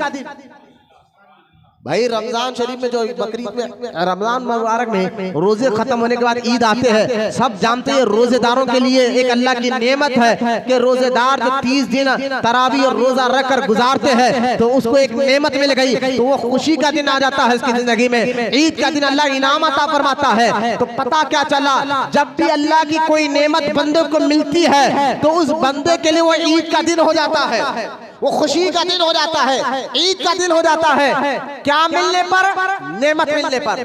क्या मिलने पर बताए, नेमत मिलने पर। तो जब नेमत मिलने पर वो दिन ईद का दिन हो जाता है तो नेमत है क्या, क्या चीज नेमत है। आप कहेंगे मौलाना नेमत के बारे में आप बताएं। मैंने कहा देखो ये आग भी अल्लाह की नेमत है, ये कान भी अल्लाह की नेमत है, जुबान भी अल्लाह की नेमत है। जिनके पास आंख नहीं है उनसे पूछो कि आंख कितनी बड़ी नेमत है अल्लाह की। जिनके पास कान नहीं है सुनने के लिए, उनसे पूछो कि कान सुनने यानी कितनी बड़ी नेमत है अल्लाह की। जिनके पास जुबान है उनसे पूछो कि जुबान कितनी बड़ी अल्लाह की नेमत है। लेकिन याद रखे ये आँख, कान, जुबान, हाथ, पैर, ये जमीन, ये आसमान, ये सारी नेमतें अल्लाह ने हमें इंसानों को अता फरमाई है और अल्लाह ही सारी कायनात को बनाने वाला है। लेकिन कुरान पढ़कर देखे, जब भी अल्लाह कोई नेमत दिया तो एहसान नहीं जताया, एहसान नहीं जताया। अल्लाह ने कुरान में ये नहीं कहा कि मैंने तुम्हें आँख देकर एहसान किया है, मैंने तुम्हें पैर देकर एहसान किया है, मैंने तुम्हें हाथ देकर एहसान किया है, मैंने तुम्हें जमीन आसमान बनाकर एहसान किया है। बड़ी बड़ी नेमतें अल्लाह ताला ने इंसान को अता फरमाई, लेकिन एहसान दिया, नेमत देकर एहसान नहीं जताया। अल्लाह ने ये नहीं कहा कि मैंने तुम पर एहसान किया है। लेकिन जब हमारे नबी की बारी आई, हमारे आका रहमते कौनैन अलैहिस्सलातु सलाम की बारी आई, तो कुरान अल्लाह फरमाता है हमने मुसलमानों पर एहसान किया है, उनमें हमारे हबीब को भेज दिया है। तो अल्लाह की सबसे बड़ी नेमत क्या है? हुजूर की जात। सबसे बड़ी नेमत क्या है? सब मिलकर बोल कौन है? अगर हुजूर नहीं होते तो ना जमीन मिलती, ना आसमान मिलता, ना चांद, ना सूरज, ना हम जमीन पे आते। हुजूर ना होते तो कुछ ना होता। आप कहेंगे जज्बे में मत कहिए, कोई दलील। मैंने कहा खसाइसुल कुबरा उठाकर देखो, इमाम जलालुद्दीन सयूती शाफई रहमतुल्लाहि ताला अलैह की ये मशहूर किताब। आप फरमाते हैं जब आदम अलैहिस्सलाम जमीन पर आए अल्लाह के हुक्म से, और जमीन पर आने के बाद 300 साल रोते रहे। फिर अल्लाह की बारगाह में हजरत आदम अलैहिस्सलाम ने दुआ के लिए हाथ उठाया और उठाकर कहा या अल्लाह, मैं जब जन्नत में था तो मैंने जन्नत के महलों में तेरे नाम के साथ एक मोहम्मद रसूलुल्लाह नाम को देखा, ला इलाहा इल्लल्लाह के साथ मोहम्मद रसूलुल्लाह के नाम को भी देखा। मैं जन्नत के महलों में उस नबी के नाम को देखा, मैंने जन्नत के झाड़ों पर उस नबी के नाम को देखा, मैंने फरिश्तों के पेशाने पर उस नबी के नाम को देखा। आदम अलैहिस्सलाम अल्लाह से कहने लगे मौला वो है कौन, वो कौन है जो भी है। इतनी बात तो समझ में आ गई, जो अपने नाम के साथ तू उनके नाम को लगा रहा है, इतनी तो मुझे बात समझ में आ गई, वो तेरा हबीब है, वो तेरा महबूब है। या अल्लाह उनके वसीले से मेरी गलती को माफ फरमा दे। जैसा ये दुआ करना था, 300 साल के बाद आदम अलैहिस्सलाम ने हमारे नबी का वसीला लेकर दुआ मंगाई, तो अल्लाह पाक ने फरमाया आदम सच कहता है, अगर ये ना होता यानी मेरे हबीब को पैदा करने का मेरा इरादा और मेरा मकसद ना होता तो ना मैं जमीन बनाता, ना आसमान बनाता, ना चांद तारे बनाते, ना सूरज बनाता। ये इनको पैदा करना मेरा इरादा था, तभी तो जमीन आसमान बनाया हो।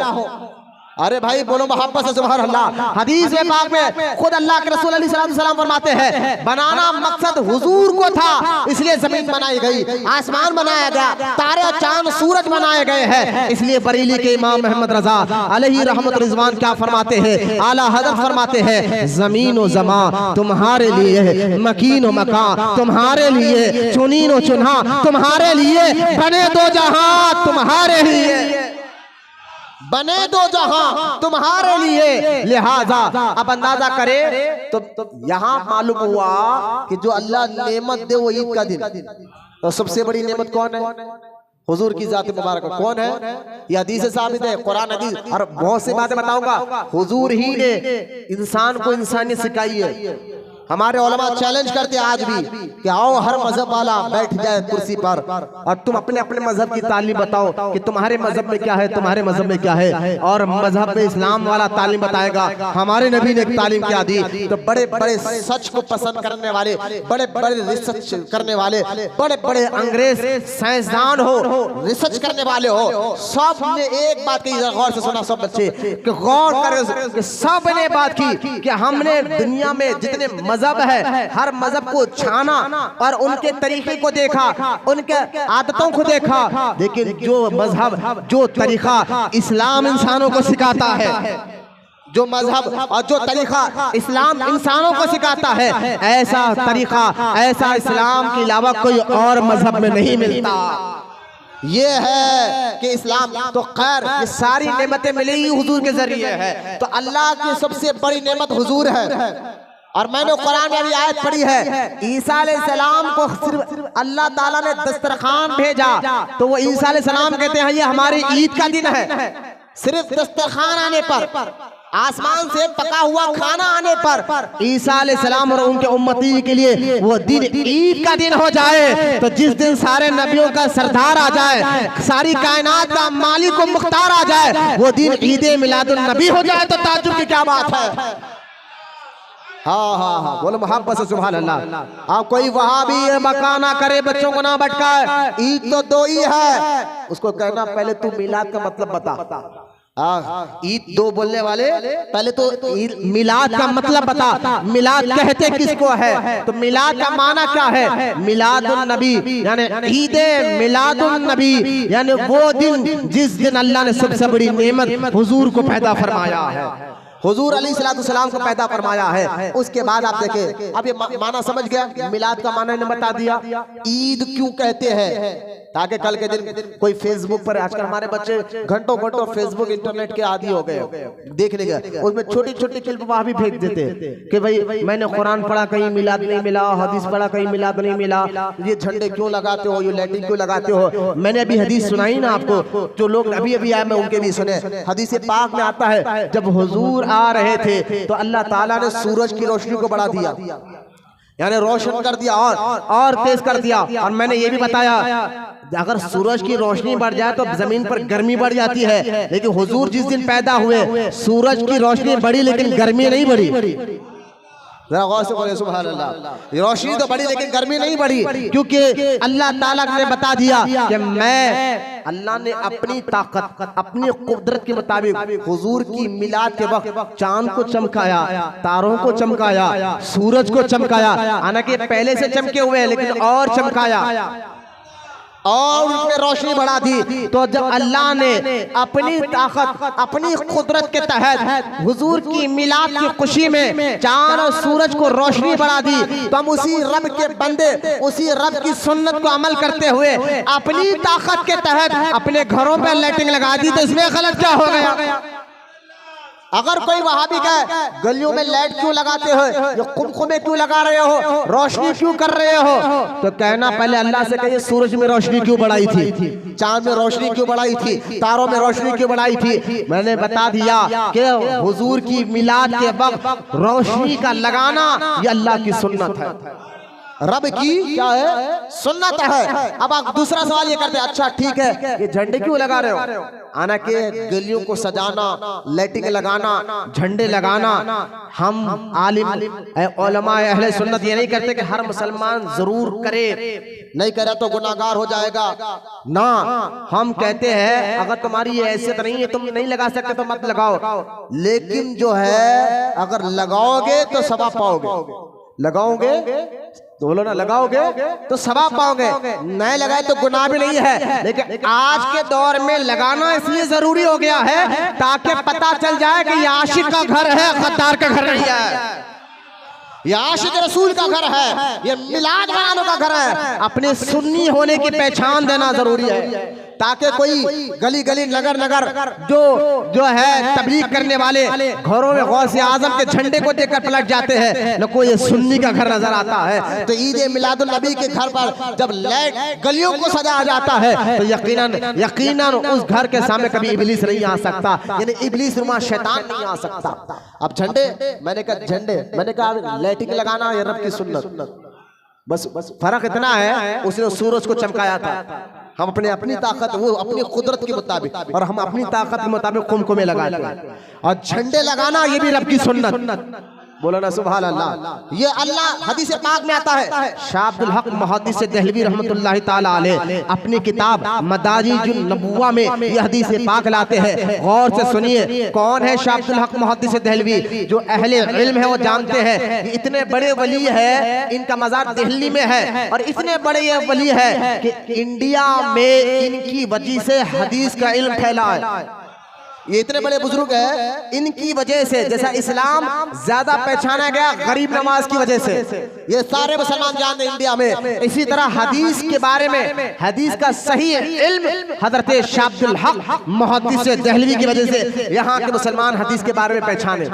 लिहाजा शाह अब्दुल हक मुहद्दिस देहलवी की मशहूर किताब है मदारिजुन नबुव्वा, उसमें ये हदीस पाक मौजूद है कि अल्लाह ताला ने जब हुजूर को पैदाइश करने का मकसद था, जन्नत को सजाया, चांद तारों को सजाया, सूरज को सजाया, जमीन पर जन्नती हवाओं को खोला और यहाँ तक कि दोज़ख के दरवाजों को बंद किया।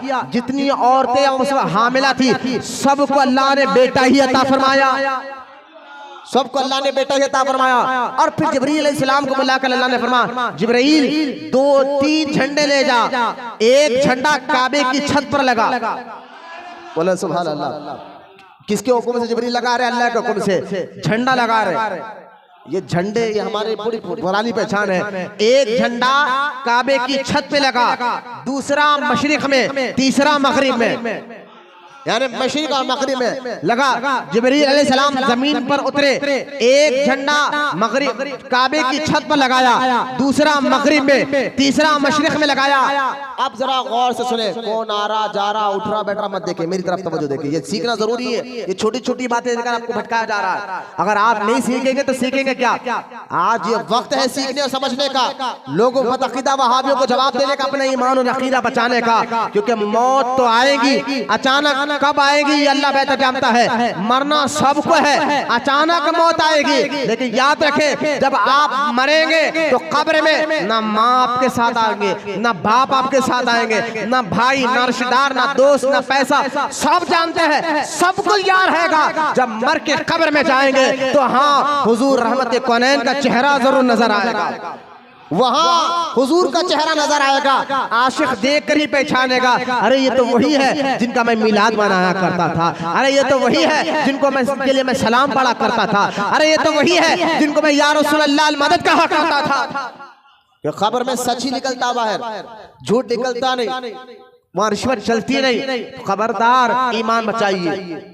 आज दीन के लुटेरे आपको तरह तरह से भटकाने की कोशिश कर रहे हैं। आपको पता होना चाहिए कि मिलाद का मतलब क्या है, आपको पता होना चाहिए इसको ईद क्यों कहा जाता है, आपको पता होना चाहिए हम घरों पर लाइटिंग क्यों लगाते हैं, गलियों को क्यों सजाते हैं, आपको ये पता होना चाहिए कि हम झंडे क्यों लगाते हैं, तब ताकि आपके जज्बा, क्योंकि याद रखें इस्लाम हुजूर की गुलामी का नाम है, हुजूर की गुलामी का नाम इस्लाम है। अगर तुम अल्लाह को राजी करना चाहते हो, नमाज पढ़ रहे हो ये सोच करके अल्लाह राजी होगा, ठीक है। नमाज पढ़ने से, रोजा रखने से, कुरान पढ़ने से अल्लाह राजी होता है, इसमें कोई शक नहीं है। लेकिन एक बंदा नमाज भी पढ़े, रोजा भी रखे, कुरान भी पढ़े, अच्छे काम भी करे, माँ बाप की खिदमत भी करे, माँ बाप का कहना भी माने, बीवी बच्चों का हक भी अदा करे, सारे अच्छे काम उसके अंदर है, लेकिन दिल में हुजूर से मोहब्बत नहीं, हुजूर का अदब नहीं, हुजूर की इज्जत नहीं, हुजूर की ताज़ीम नहीं, तो याद रखे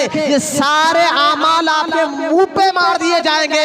अल्लाह की बारगाह में अगर कबूल होना चाहते हो, अल्लाह को राजी करना चाहते हो, तो पहले तुम्हें हुजूर का सच्चा गुलाम बनना होगा, उसी बंदे से अल्लाह राजी होता है। तो गौर करे। अब झंडा लगा, अच्छा झंडा जब लगा, ये मैंने हदीस का हवाला दे दिया, बयान रिकॉर्ड हो रहा है। अब झंडा लगा, कहाँ का लगा? एक काबे की छत पर, बोलो ना सुभान अल्लाह, दूसरा मशरिक, तीसरा मगरिब में, ठीक है। लेकिन मुझे एक बात बताइए, हमारे भी यहाँ झंडे लगते हैं, है ना? अब जब झंडे लगते तो झंडे का मतलब आप समझ रहे, हमारा झंडा जहां तक लगता है जहां तक मुल्क की सरहद हो, है ना, उसके आगे दूसरा मुल्क वालों का झंडा, उसके आगे तीसरे मुल्क वाला का झंडा। अब हिंदुस्तान का झंडा ऐसा नहीं कि बाजू मुल्क पे जाकर लगाए, वो तो उनकी हुकूमत है। तो ये मुल्क का जो झंडा होता है, जहां तक लगा दिया गया वहां तक उसकी सरहद, बात समझ रहे?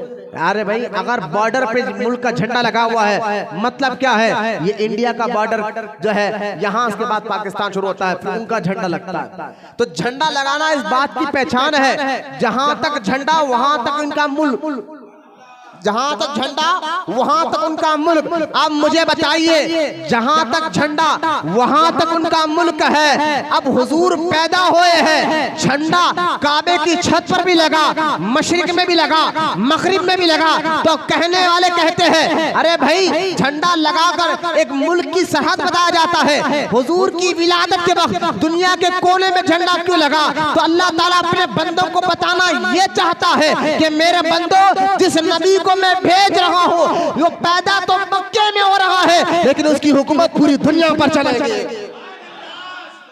बोले मोहब्बत से सुभान अल्लाह। पूरी उसकी हुकूमत पूरी दुनिया पर चलेगी। लिहाजा यही मकसद था झंडे लगाने का। अब आ जाए मिलाद का माना मैंने बता दिया, ईद क्यों कहा जाता मैंने ये बता दिया, और जो है झंडे क्यों लगाया जाता है मैंने ये बता दिया, लैट्रिन क्यों लगाई जाती है मैंने ये बता दिया। ये सारी बातें समझकर ये बातें आज के दौर में जरूरी है। आज मिलादुल नबी की 2 तारीख है। अब इस तारीख में जैसे दिन आते जाएगा फेसबुक इंटरनेट पे बदअकीदा काले मुल्ला वहाबी गले सड़े हुए वहाबी जो है आपके ईमान और अकीदे को खराब करने के लिए नए तरह तरीके करेंगे।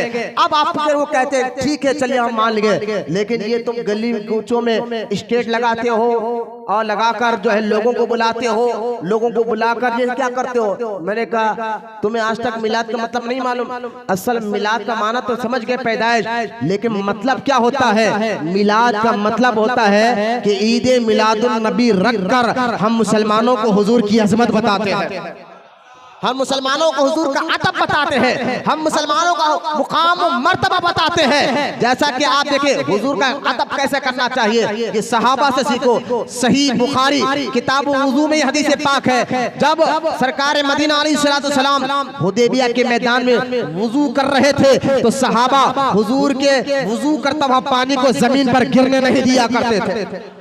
यहाँ तक लुआबे दहन थूक मुबारक को जमीन पर गिरने नहीं दिया करते थे। और ये अल्लाह ताला ने जहाँ कुरान में नमाज का, रोजे का, हज का जिक्र किया है, वहाँ पर अल्लाह ताला ने कुरान में हुजूर के अदब का भी जिक्र किया है। मैंने कहा वहाबियो इय्याका नअबुदु व इय्याका नस्तईन पढ़ते हो, कहते हो अल्लाह की इबादत करो, अल्लाह ही से मदद मांगो। मैंने कहा इय्याका नअबुदु व इय्याका नस्तईन ये कुरान की आयत है, तो इन्ना आतैना कल कौसर ये भी कुरान की आयत है। अगर इय्याका नअबुदु व इय्याका नस्तईन कुरान की आयत है, मैंने कहा वरफाना लका जिक्रक, जिसमें अल्लाह कहता है हबीब हमने तेरे खातिर तेरे जिक्र को बुलंद कर दिया है, ये भी कुरान की आयत है। अगर इय्याका नअबुदु व इय्याका नस्तईन कुरान की आयत है, वाकई है भी, तो मैंने कहा वद्दुहा वल्लैलि इज़ा सजा ये भी कुरान की आयत है, जिसमें अल्लाह फरमाता है वद्दुहा हबीब तेरे चेहरे की कसम, वल्लैल हबीब तेरे जुल्फों की कसम। बोला मोहब्बत से सुभान अल्लाह। ये एक एक बात को जहन में रखे, मिलाद है क्या। अगर इसको एक आसान लफ्जों में आप समझना चाहते हैं तो मिलाद नाम है हुजूर की आजमत बताने का, मिलाद नाम है हुजूर की शान बताने का, मिलाद नाम है हुजूर का मुकाम मर्तबे बताने का। जो अल्लाह ने कुरान में उनके शानों को बयान फरमाया है वो हम मिलाद में बताते हैं कि जैसे मेरे सरकार है ऐसा कोई नहीं।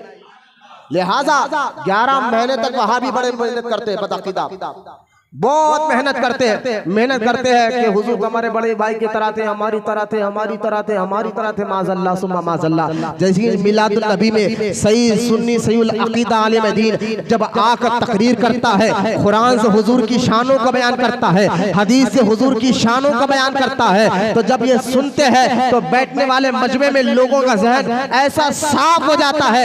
जब बयान खत्म होता है तो हर मुसलमान के जहन फिक्र में एक बात बैठ जाती है कि जैसे मेरे सरकार है ऐसा नहीं कोई। तो मिलाद हुजूर की अजमतों को बयान करना है। मिलाद क्या है, हुजूर की शानों को बयान करने का नाम है। ईद मिलादुल नबी क्या है, हुजूर की शानों को बयान करना है। और उसके लिए स्टेज लगाना, उसके लिए पब्लिक को जमा करना, ये खुद अल्लाह की सुन्नत है। बोला मोहब्बत से सुभान अल्लाह। लोगों को जमा कर कर स्टेज लगाकर लोगों को जमा कर कर वहां उस मजमे में हुजूर की शान को बयान करना। बोलो ना सुभान अल्लाह। अगर कोई वहां भी कहने लगा मौलाना क्या लाइट लगाना जरूरी है, मैंने कहा जरूरी तो नहीं है, लेकिन सुन्नी होने की पहचान है। नहीं है क्यों लगाया जाता है, मैंने हुजूर की ताजीम के लिए, हुजूर की इज्जत के लिए। क्या फतवा आलमगिरी आप जानते हैं, फतवा आलमगिरी औरंगजेब रहमतुल्लाहि ताला अलैह जो है ना 500 उलमा को बिठाकर, जिसके सबसे बड़े सदर मुल्ला निजामुद्दीन जो है रहमतुल्लाहि ताला अलैह और मुल्ला जीवन रहमतुल्लाहि ताला अलैह, उस वक्त के बड़े बड़े उलमा मौजूद थे। उनकी निगरानी में 500 आलिम मिलकर 500 उलमा मिलकर फतवा आलमगिरी को तैयार किया था। उस फतवा आलमगीरी अगर आज भी इस्लामी हुकूमत होती, सिर्फ इस किताब के जरिए सल्तनत कैसी चलाना ये भी मालूम हो जाए, हुकूमत कैसी चलना है। इस सारी यानी इस्लाम मुकम्मल तौर पर आया है, दीन की सारी बातें इसकी जो है कुरान हदीस में मौजूद है। इस्लाम सिर्फ तुम्हें नमाज रोजा हज ज़कात नहीं, तुम्हारे जिंदगी का तौर तरीका भी बताता है। खैर उस फतवा आलमगीरी जो बड़ी मोतबर किताब है 500 साल पुरानी, उस फतवा आलमगीरी में एक मसला आया। इन उलमा के पास 500 उलमा थे, इन उलमा के पास एक मसला आया। वो मसला क्या था कि एक शख्स ने सवाल किया, हजरत ये बताइए एक हाजी हज करने के बाद जब वो मक्का से मदीना जाता है तो मदीना मुनव्वरा जैसे ही उसको हुजूर की गुम्बद के मनारे नजर आ जाते हैं तो कुछ देर पहले यानी कुछ किलोमीटर पहले वो सवारी से नीचे उतर हो जाता है और पैर से चप्पल या जूते को भी उतर जाता है, नंगे पैर वो हुजूर के रोजे की तरफ जाता है। हुजूर का रोजा भी 2 किलोमीटर है। एक आशिक क्या करता है, सवारी से नीचे भी उतर जाता है, लंगे पैर यानी पैर से जूता या चप्पल भी निकाल देता है, लंगे पैर मदीने पाक की तरफ जाता है। क्या इसका ऐसा करना दुरुस्त है? सवाल हुआ, ऐसा करना इसका दुरुस्त है? फतवा आलमगीरी में सवाल है, गौर से सुने, गौर से सुने। सवाल क्या हो रहा है, मेरी बात को समझे। एक हाजी मक्का से जब मदीना जाता है तो हुजूर के रोजे मुबारक से 2 किलोमीटर 3 किलोमीटर पहले ऊंट से सवारी से नीचे उतर कर लंगे पैर हुजूर के रोजे की तरफ जाए, इसका ये अमल करना सही है इस्लाम में? तो अब देखे हर फतवा आलमगीरी में जवाब आया। सुनो, पहले तो ये उस शख्स से पूछो इसने ऐसा किया क्यों कर रहा है ऐसा, वजह क्या है? क्या सवारी पे बैठ के थक गया था इसलिए नीचे उतरा, या चप्पल कहना ये किस लिए कर रहा है? तो कहा ना, वो सिर्फ इसलिए कर रहा है हुजूर की अदब के लिए कि मेरे आका का रोजा नजर आ रहा है, हुजूर की ताज़ीम के लिए, हुजूर की अदब के लिए, हुजूर की इज्जत के लिए वो ऐसा कर रहा है। तो फतवा आलमगीरी में बताया गया कि अगर वो ये काम इसलिए कर रहा है हुजूर के शहर का अदब करने के लिए, इज्जत करने के लिए, अदब और ताज़ीम के लिए कर रहा है, तो इसका ऐसा करना दुरुस्त है, जायज है। क्योंकि असल में कुरान में अल्लाह कहता है मेरे हबीब की खूब खूब इज्जत करो, ताज़ीम करो। तो जो भी काम हुजूर की इज्जत के लिए, ताज़ीम के लिए किया जाता है, फरमाया वो काम करना सही है, दुरुस्त है। इस फतवे को ज़हन में रखे। अब लाइट लगा वालों से पूछो कि तुम लाइट क्यों लगा रहे हो, झंडे क्यों लगा रहे हो, गलियां क्यों सजा रहे हो, तो वो यही कहेगा हुजूर की इज्जत के लिए, हुजूर के अदब के लिए, हुजूर की मोहब्बत के लिए। मैंने कहा हुजूर के अदब और इज्जत के लिए अगर पैदल करना जायज है तो लाइटों को लगाना भी जायज है। ये इनको खास तौर मिलाद नबी के मुबारक महीने में बड़े चीखे मार मार कर वहाबी मुल्ला कहते हैं कि सुनो, गरीब बच्चों को खाना खिलाओ, यतीमों को खाना खिलाओ, और खुद के, हाँ बात भी हकीकत है, खुद के बेटों के वली में लाखों खर्च करते, जब उनको ना याद आता है गरीब यतीम बेसहारा बेवा कोई याद नहीं आते हैं। लिहाजा हाँ अल्हम्दुलिल्लाह हम ऐसे अहले सुन्नत व जमात के उलमा ये भी कहते हैं जहाँ खर्च करना, जहाँ गलियों को सजाते हैं वहाँ यतीमों का भी ख्याल करते हैं, वहाँ बेवाओं का भी ख्याल करते हैं, वहाँ गरीब बच्चों की शादियों का भी ख्याल करते हैं। अल्लाह ने जिनको दौलत दी वो गलियों को भी सजाते हैं, गरीबों का भी ख्याल करते हैं। तुम्हें चिड़ किस बात की है पहले ये बताओ, तुम मिला से चिढ़ते क्यों हो, तुम्हारे चिढ़ने की वजह क्या है? जब ढूंढो ढूंढो ढूंढो ढूंढो तो बात समझ आती है असल में उनको हुजूर की जिक्र से ही चिढ़ है, हुजूर के आदब से ही चिढ़ है। हाँ बात सही है, हुजूर के आदब जिक्र से ही चिढ़ है। अब आखिरी बात, क्योंकि सिर्फ 5 मिनट रह गए हैं, मैंने ये जो दावा किया ना, हुजूर लोगों को बुलाकर जमा कर हुजूर की अजमत बताना ये अल्लाह की सुन्नत है। इस दावे के लिए मैं एक आयत मुबारक और उसकी तफसीर कहकर इंशाअल्लाह हम सुन्नत के लिए खड़े हो जाएंगे। ये मेरे आयत मुबारक है, आयत मिसा, सूरह अल इमरान 3 पारा और रुकू नंबर 17 आयत मुबारक का सुनिए। अल्लाह फरमाता है, अब मैं आयत मेरे को मुख्तसर आपके सामने पढ़कर इसका माना आपके सामने बताता हूँ। अल्लाह कुरान में कहता है व इज़ अक़ज़ल्लाहु मिसाक़न नबिय्यीन लमा आतैतुकुम मिन किताब। अल्लाह कुरान में फरमाता है व इज़ अक़ज़ल्लाहु मिसाक़न नबिय्यीन, हमने सारे नबियों से वादा लिया। बोले मोहब्बत से सुभान। देखिए ये कुरान की जो आयत पाक है ना, सूरह आयत मिसाक, आयत मिसाक क्या है? आदम अलैहिस्सलाम, इसके बारे में तफसीर में आता है कि अल्लाह ताला ने आदम अलैहिस्सलाम की पुष्ट पर, पीठ पर अपने कुदरत वाले हाथ को फेरा। बोलो सुभान अल्लाह। अपना कुदरत वाला हाथ, जैसे आपके हमारे हाथ है ऐसा अल्लाह इनसे भी पाक है, तो लिहाजा कुदरत वाला हाथ फेरा। तो आदम अलैहिस्सलाम की पीठ से जो है क़यामत तक इनकी औलाद से जितने लोग पैदा होंगे उन सब की रूहें बाहर आई। बोला मोहब्बत से सुभान अल्लाह। ये आयत पाक जो आयत मिसाक है, व इज़ अक़ज़ल्लाहु मीसाक़न नबिय्यीन, इसमें अल्लाह ताला ने, ये तफसीर में आता है कि आदम अलैहिस्सलाम जब अरफात के मैदान में आकर अल्लाह की बारगाह में हुजूर का वसीला लेकर दुआ की, तो अल्लाह इनसे जब राजी हुआ तो उसी पहाड़ के नीचे एक पहाड़ नोमान, उस मैदान में अल्लाह ताला ने अपने कुदरत के हाथ आदम अलैहिस्सलाम की पुष्ट पर फेरा। सारे लोगों की रूहें निकली, जिसमें काफिर की रूह है, मुशरिकों की रूह है, सब की रूहों को इस मैदान में अल्लाह ताला ने जमा फरमाया। और वहाँ इस मैदान में अल्लाह ताला ने दो जलसे किए, एक तौहीद वाला जलसा, एक हुजूर की रिसालत वाला जलसा। बोले मोहब्बत से सुभान अल्लाह। तौहीद वाला जलसा क्या किया, तो सारे रूह जब बाहर आए ना, बाहर आने के बाद क़यामत तक, जिसमें आपकी रूह हमारी रूह भी थी। बोले मोहब्बत से सुभान अल्लाह। आप कहेंगे हमें याद नहीं है, मैंने कहा ये कुरान कह रहा है। तुम्हें याद ना हो तो कुरान पे तो यकीन है ना, तो लिहाजा ये कुरान कह रहा है, हमें याद नहीं है। मैंने कहा खामोश रहो, कुरान का हुक्म मानो। अल्लाह कहता है हमने सारे रूहों को बाहर निकाला और कहा खालू बला।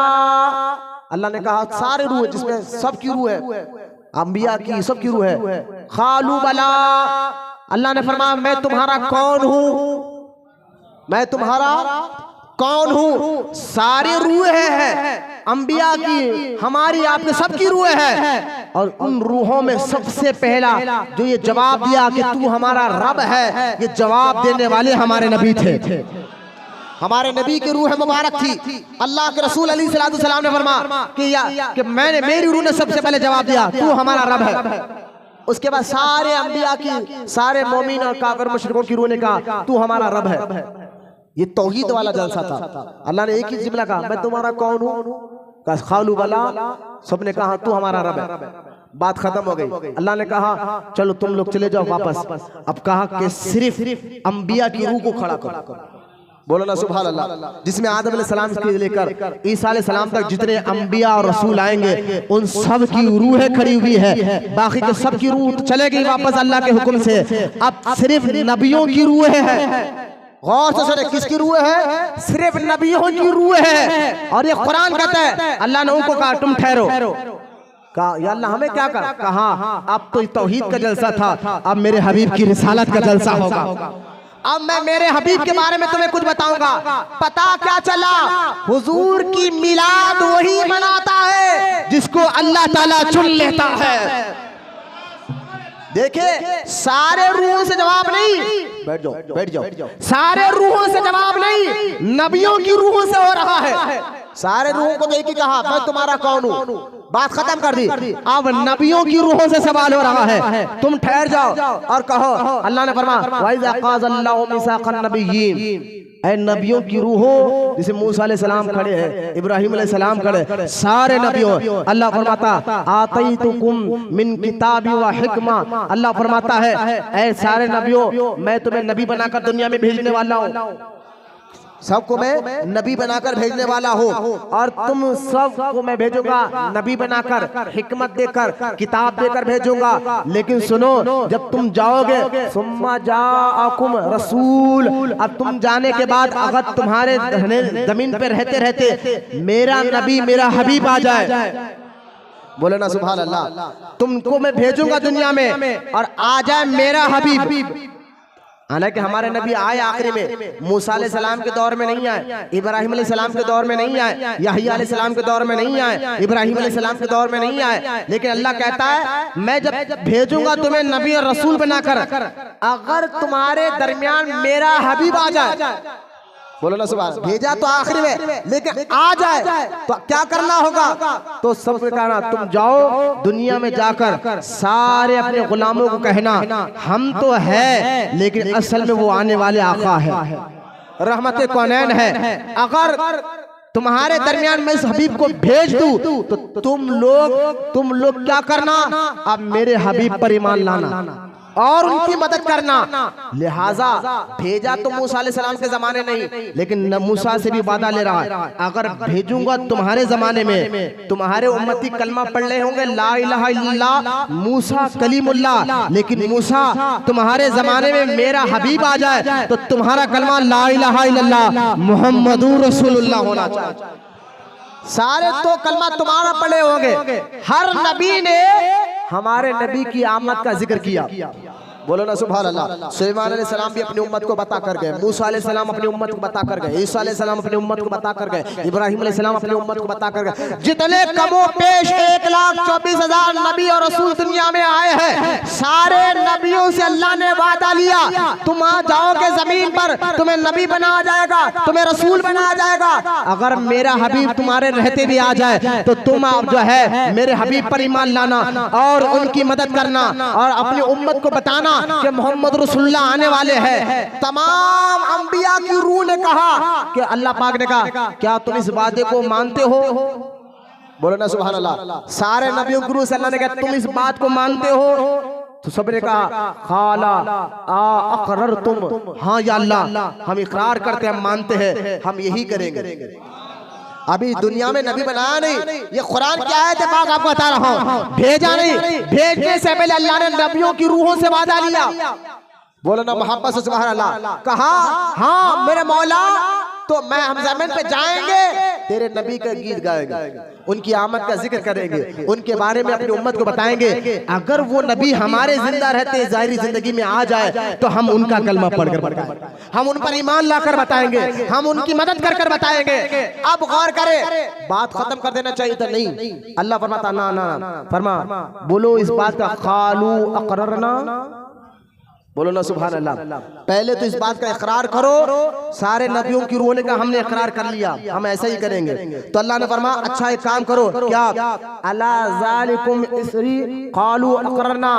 अब जब तुम इस बात का इकरार कर रहे हो, तुम इस बात को मानते हो, ऐसा ही करोगे, तो एक काम करो, तुम आपस में एक दूसरे के गवाह बन जाओ, बोलो मोहब्बत से सुभान अल्लाह। आपस में एक दूसरे के गवाह बन जाओ, मूसा तुम इब्राहिम के गवाह बन जाओ, इब्राहिम तुम मूसा के गवाह, एक दूसरे के गवाह बन जाओ।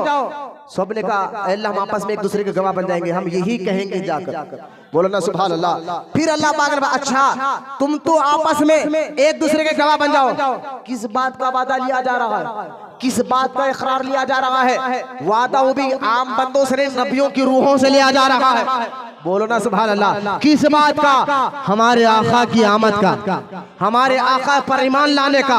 अगर वो जाहिरी जिंदगी में आ जाए उन्हीं के, तो उनका कलमा छोड़कर, यानी उनका कलमा पढ़ाने का, उनकी मदद करने का अल्लाह ने कहा वादा करते हो। सारे नबियों की ने कहा हमने वादा किया, और अल्लाह ने फरमाया एक दूसरे को तुम गवाह बन जाओ, एक दूसरे को तुम गवाह बन जाओ। फिर अल्लाह ने फरमाया अच्छा तुम एक दूसरे के गवाह बन गए, क़ाला फ़अशहदु व अना माअकुम मिनश शाहिदीन, अब तुम सबका गवाह मैं बन जाऊंगा, बोला मोहब्बत से सुभान अल्लाह। तुम सबका गवाह मैं बन जाऊंगा। अगर तुमने अपना वादा को भूला, आम बंदों से नहीं, नबियों की रूह से वादा लिया जा रहा है। अगर जमीन पर जाकर अपने वादे को भूला तो तुम नबी तो छोड़ो, मुसलमान नहीं रहोगे, फासिकीन की जमात में हो जाओगे, फासिकीन की जमात में हो जाओगे। मैं बताना ये चाहता हूँ, जो नबी, अगर हुजूर का ऐसा कोई नबी गुजरा नहीं, नबियों से इतना सख्त वादा लिया जा रहा है, अगर तुमने अपने वादे को पूरा नहीं किया तो तुम नबी नहीं रह सकते। तो मुझे बताइए, जो अपने आप को मुसलमान कहकर हुजूर की शान में गुस्ताखी करे, तो वो मुसलमान कैसे रह सकता है? वो जब नबी नहीं रह सकते तो तुम मुसलमान कहाँ रह सकते हो? लिहाजा ये जो जलसा था ना, तौहीद रिसालत वाला जलसा, जो सूरह अल इमरान 3 पारे में और रुकू नंबर 17 में अल्लाह ताला ने बड़ी तफसील के साथ बयान फरमाया है। इसमें हो क्या रहा था कि खिताब तो अल्लाह कर रहा था, खिताब तो अल्लाह कर रहा था, सुनने वाले नबियों की रूहें थी, सुनने वाले नबियों की रूह थी। अगर कोई वहाबी बदअकीदा आपसे कहे मिलाद का जलसा क्यों करते हो, तो कहना इसी जमीन पर सबसे पहले इस जमीन पर मिलाद का जलसा खुद अल्लाह ताला की जात ने कर बताया है, खुद रब ने किया। सबसे पहले मिलाद का जलसा किसने किया? बोला ना, किसने? अल्लाह ने किया। और सूरह अल इमरान तीसरा पारा रुकू नंबर 17 इस बात की पूरी डिटेल गवाह है कि नबी के आमद का जिक्र, उनकी मिलाद का जिक्र जो है अल्लाह ताला ने सबसे पहले नबियों की रूह के सामने किया। लिहाजा ये सारे मिलाद से चिढ़ते क्यों हो बदअकीदा वहाबी? असल में नमाज तो पढ़ते, रोजा सारे काम करते, कहते नबी तो हमारे एक बड़े भाई की तरह थे। अब मुझे एक बात बताइए, बात खत्म कर रहा हूँ। अगर एक स्टेट डाल दिया जाए और स्टेट पे सुन्नी वहाबी करना मेरा मकसद नहीं है, लेकिन दीन बताना मकसद है।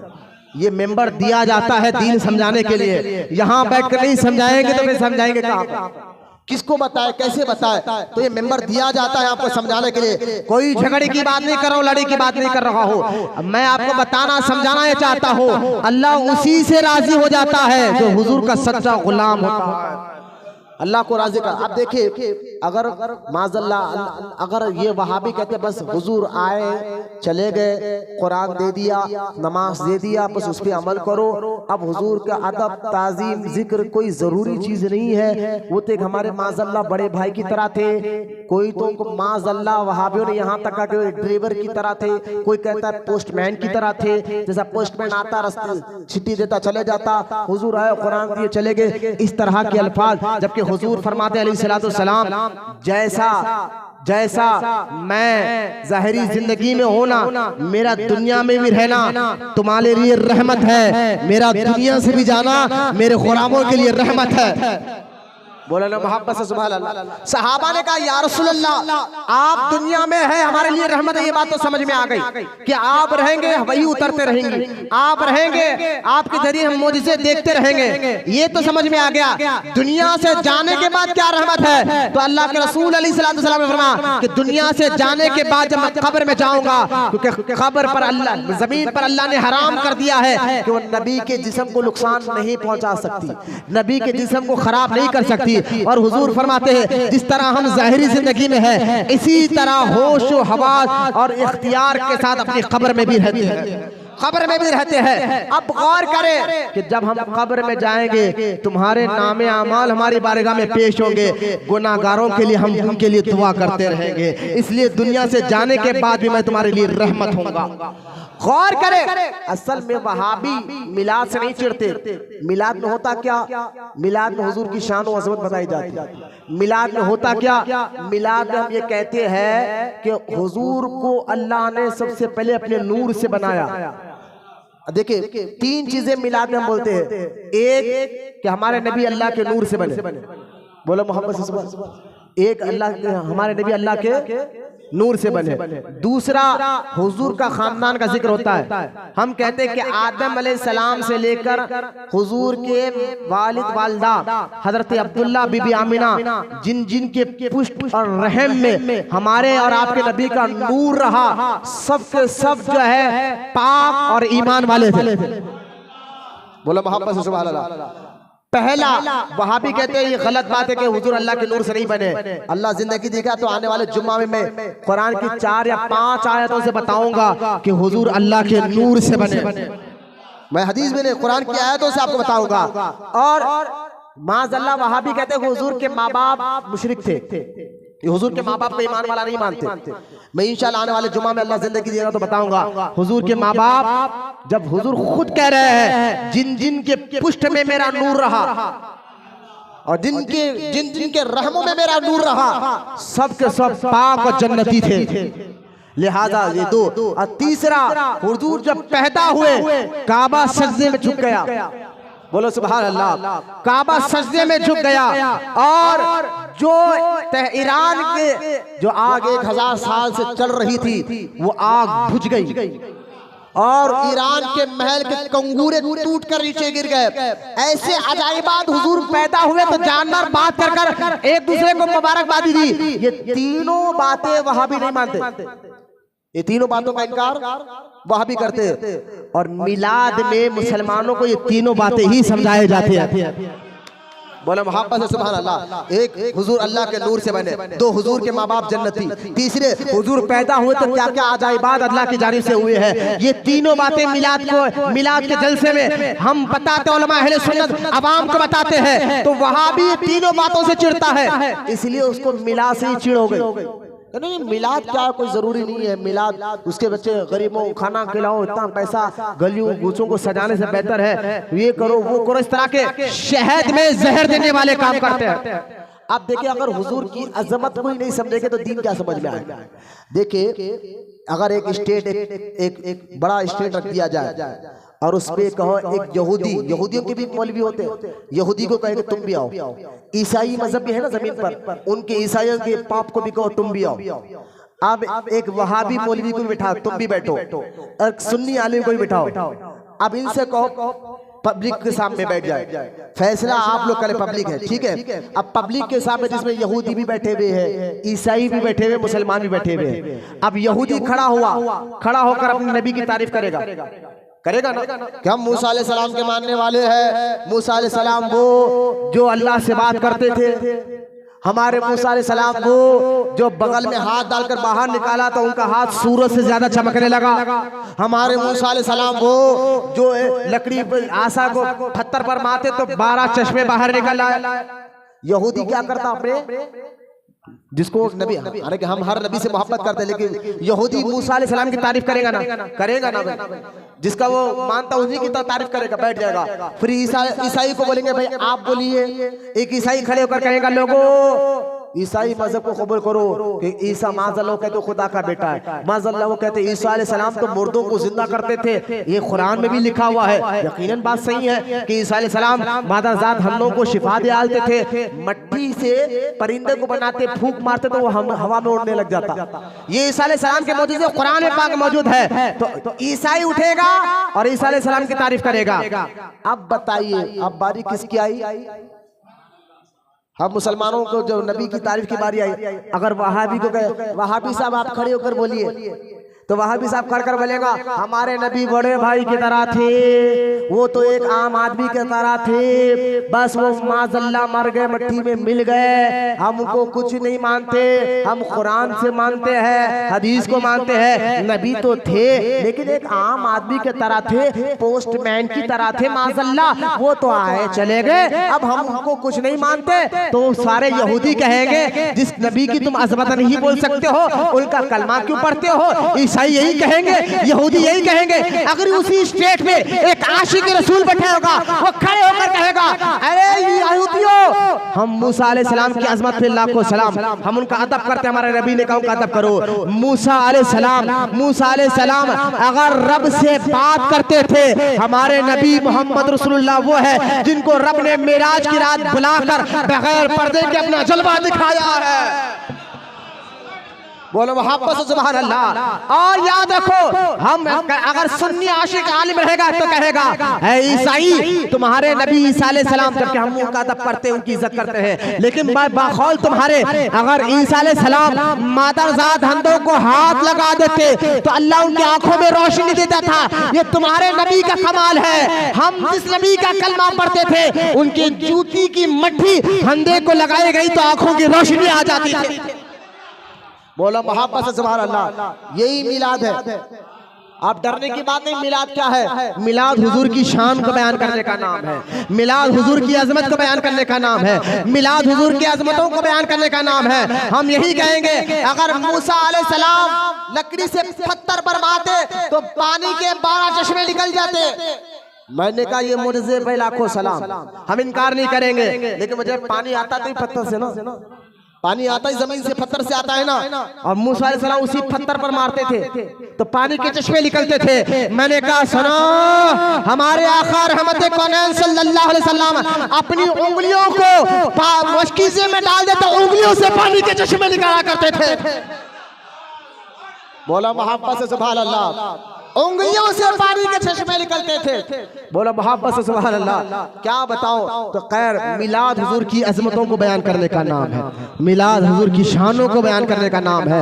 कुरान में जिक्र है, हदीस में जिक्र है, सहाबा किया करते थे मैदान जिहाद में, और हम भी और सारे मुसलमान 1300 साल से मिलाद करते हुए आ रहे हैं। आज वो गलत नहीं हो सकता। मानने वाले के लिए कुरान की एक आयत ही काफी है, और नहीं मानने वाला उसको वे बोलो बोलते ना। एक जाहिल आदमी था और पढ़ा लिखा मैनेजर से बहस करने लगा। दो पंजे कितने होते? 10। उन्हें बोला 11 होते। मैनेजर बोला नहीं, ये 5 10 होते नहीं, 11 होते। अब उसको समझा तो नहीं समझा, तो ठीक है तो लिख के ला 11 10 होते बोलते मैं तेरे को इनाम देता हूँ। घर को आ गया, बीवी को आके बोले हाँ इन लोग की पुंगी नहीं जबाते। बाहर तो बड़े बड़े बातें करते हैं, इनकी कमजोरी बीवियां होते हैं। बीवी को आकर के लड्डू साहब आके बोले मैं मैनेजर से बहस कर करा, मैं बहुत चालाक आदमी हूँ। क्या 2 पंजे 11 होते बोला, उन्हें 10 होते बोला, तो लेखा के लाओ बोला। बीवी बोली लड्डू साहब पूरी दौलत चली जाती तुम्हारी, 2 पंजे 10 ही होते, 11 कह के बोले अरे क्या करूं मैं, क्या करता उन्हें लिखा के लाया तो क्या देते तुम? तो आंदोलन से मैं बताता हूँ। अब मैनेजर देखो फला आदमी कह रहा है कि 2 पंजे 10 होते, मैं नहीं मानता। अरे 2 पंजे 10 उन्हें भी बोला मैं नहीं मानता, अरे इन्हें भी बोला मैं नहीं मानता। तो ये वहां भी क्या है, ये हम नहीं सुधरेंगे का बोट लगा लिया। बोले हमें मिला नजरिया। वो ऑटो चलाने वाले कुछ बन गए नामपली पब्लिक गार्डन पे, वो जाकर जो है एक बहुत बड़ा हॉल ले रहे, कोट पैंट यहूदियों का लिबास टाई लगा ले गए, कोट पैंट पहन लेके अंग्रेजी थोड़ी बहुत छाड़ रहे। यूनिवर्सिटी कॉलेज में पढ़ने वाले क्या जबरदस्त बोल रहे मौलाना, इंग्लिश में कुछ नहीं बोल रहे। जहाँ हुजूर की शान व अज़मत नहीं बताई जाती, वहाँ ना दीन समझ में आता है ना कुरान समझ में आता है। क्या तुम उनके पीछे भाग रहे हो? उलमा अहले सुन्नत के पास आओ, वहां तो एक से एक अंग्रेजी पहनने मिलने वाले मिलेंगे, लेकिन कोट पैंट टाई लगाकर नहीं, इमामा हुजूर की सुन्नत पे अमल करते हुए मिलेंगे आपको। लिहाजा मिलाद हुजूर की शानों का बयान है, मिलाद हुजूर की अजमतों का बयान है। लिहाजा अल्लाह की बारगाह में मैं दुआ करता हूँ अल्लाह तमाम को कहने सुनने से अमल की तौफीक अता फरमाए। जितने बूढ़े बच्चे नौजवान यहाँ बैठे मौला के बैठने को कबूल फरमाए। वमा अलैना इल्लल बलाग वल्हम्दुलिल्लाहि रब्बिल आलमीन।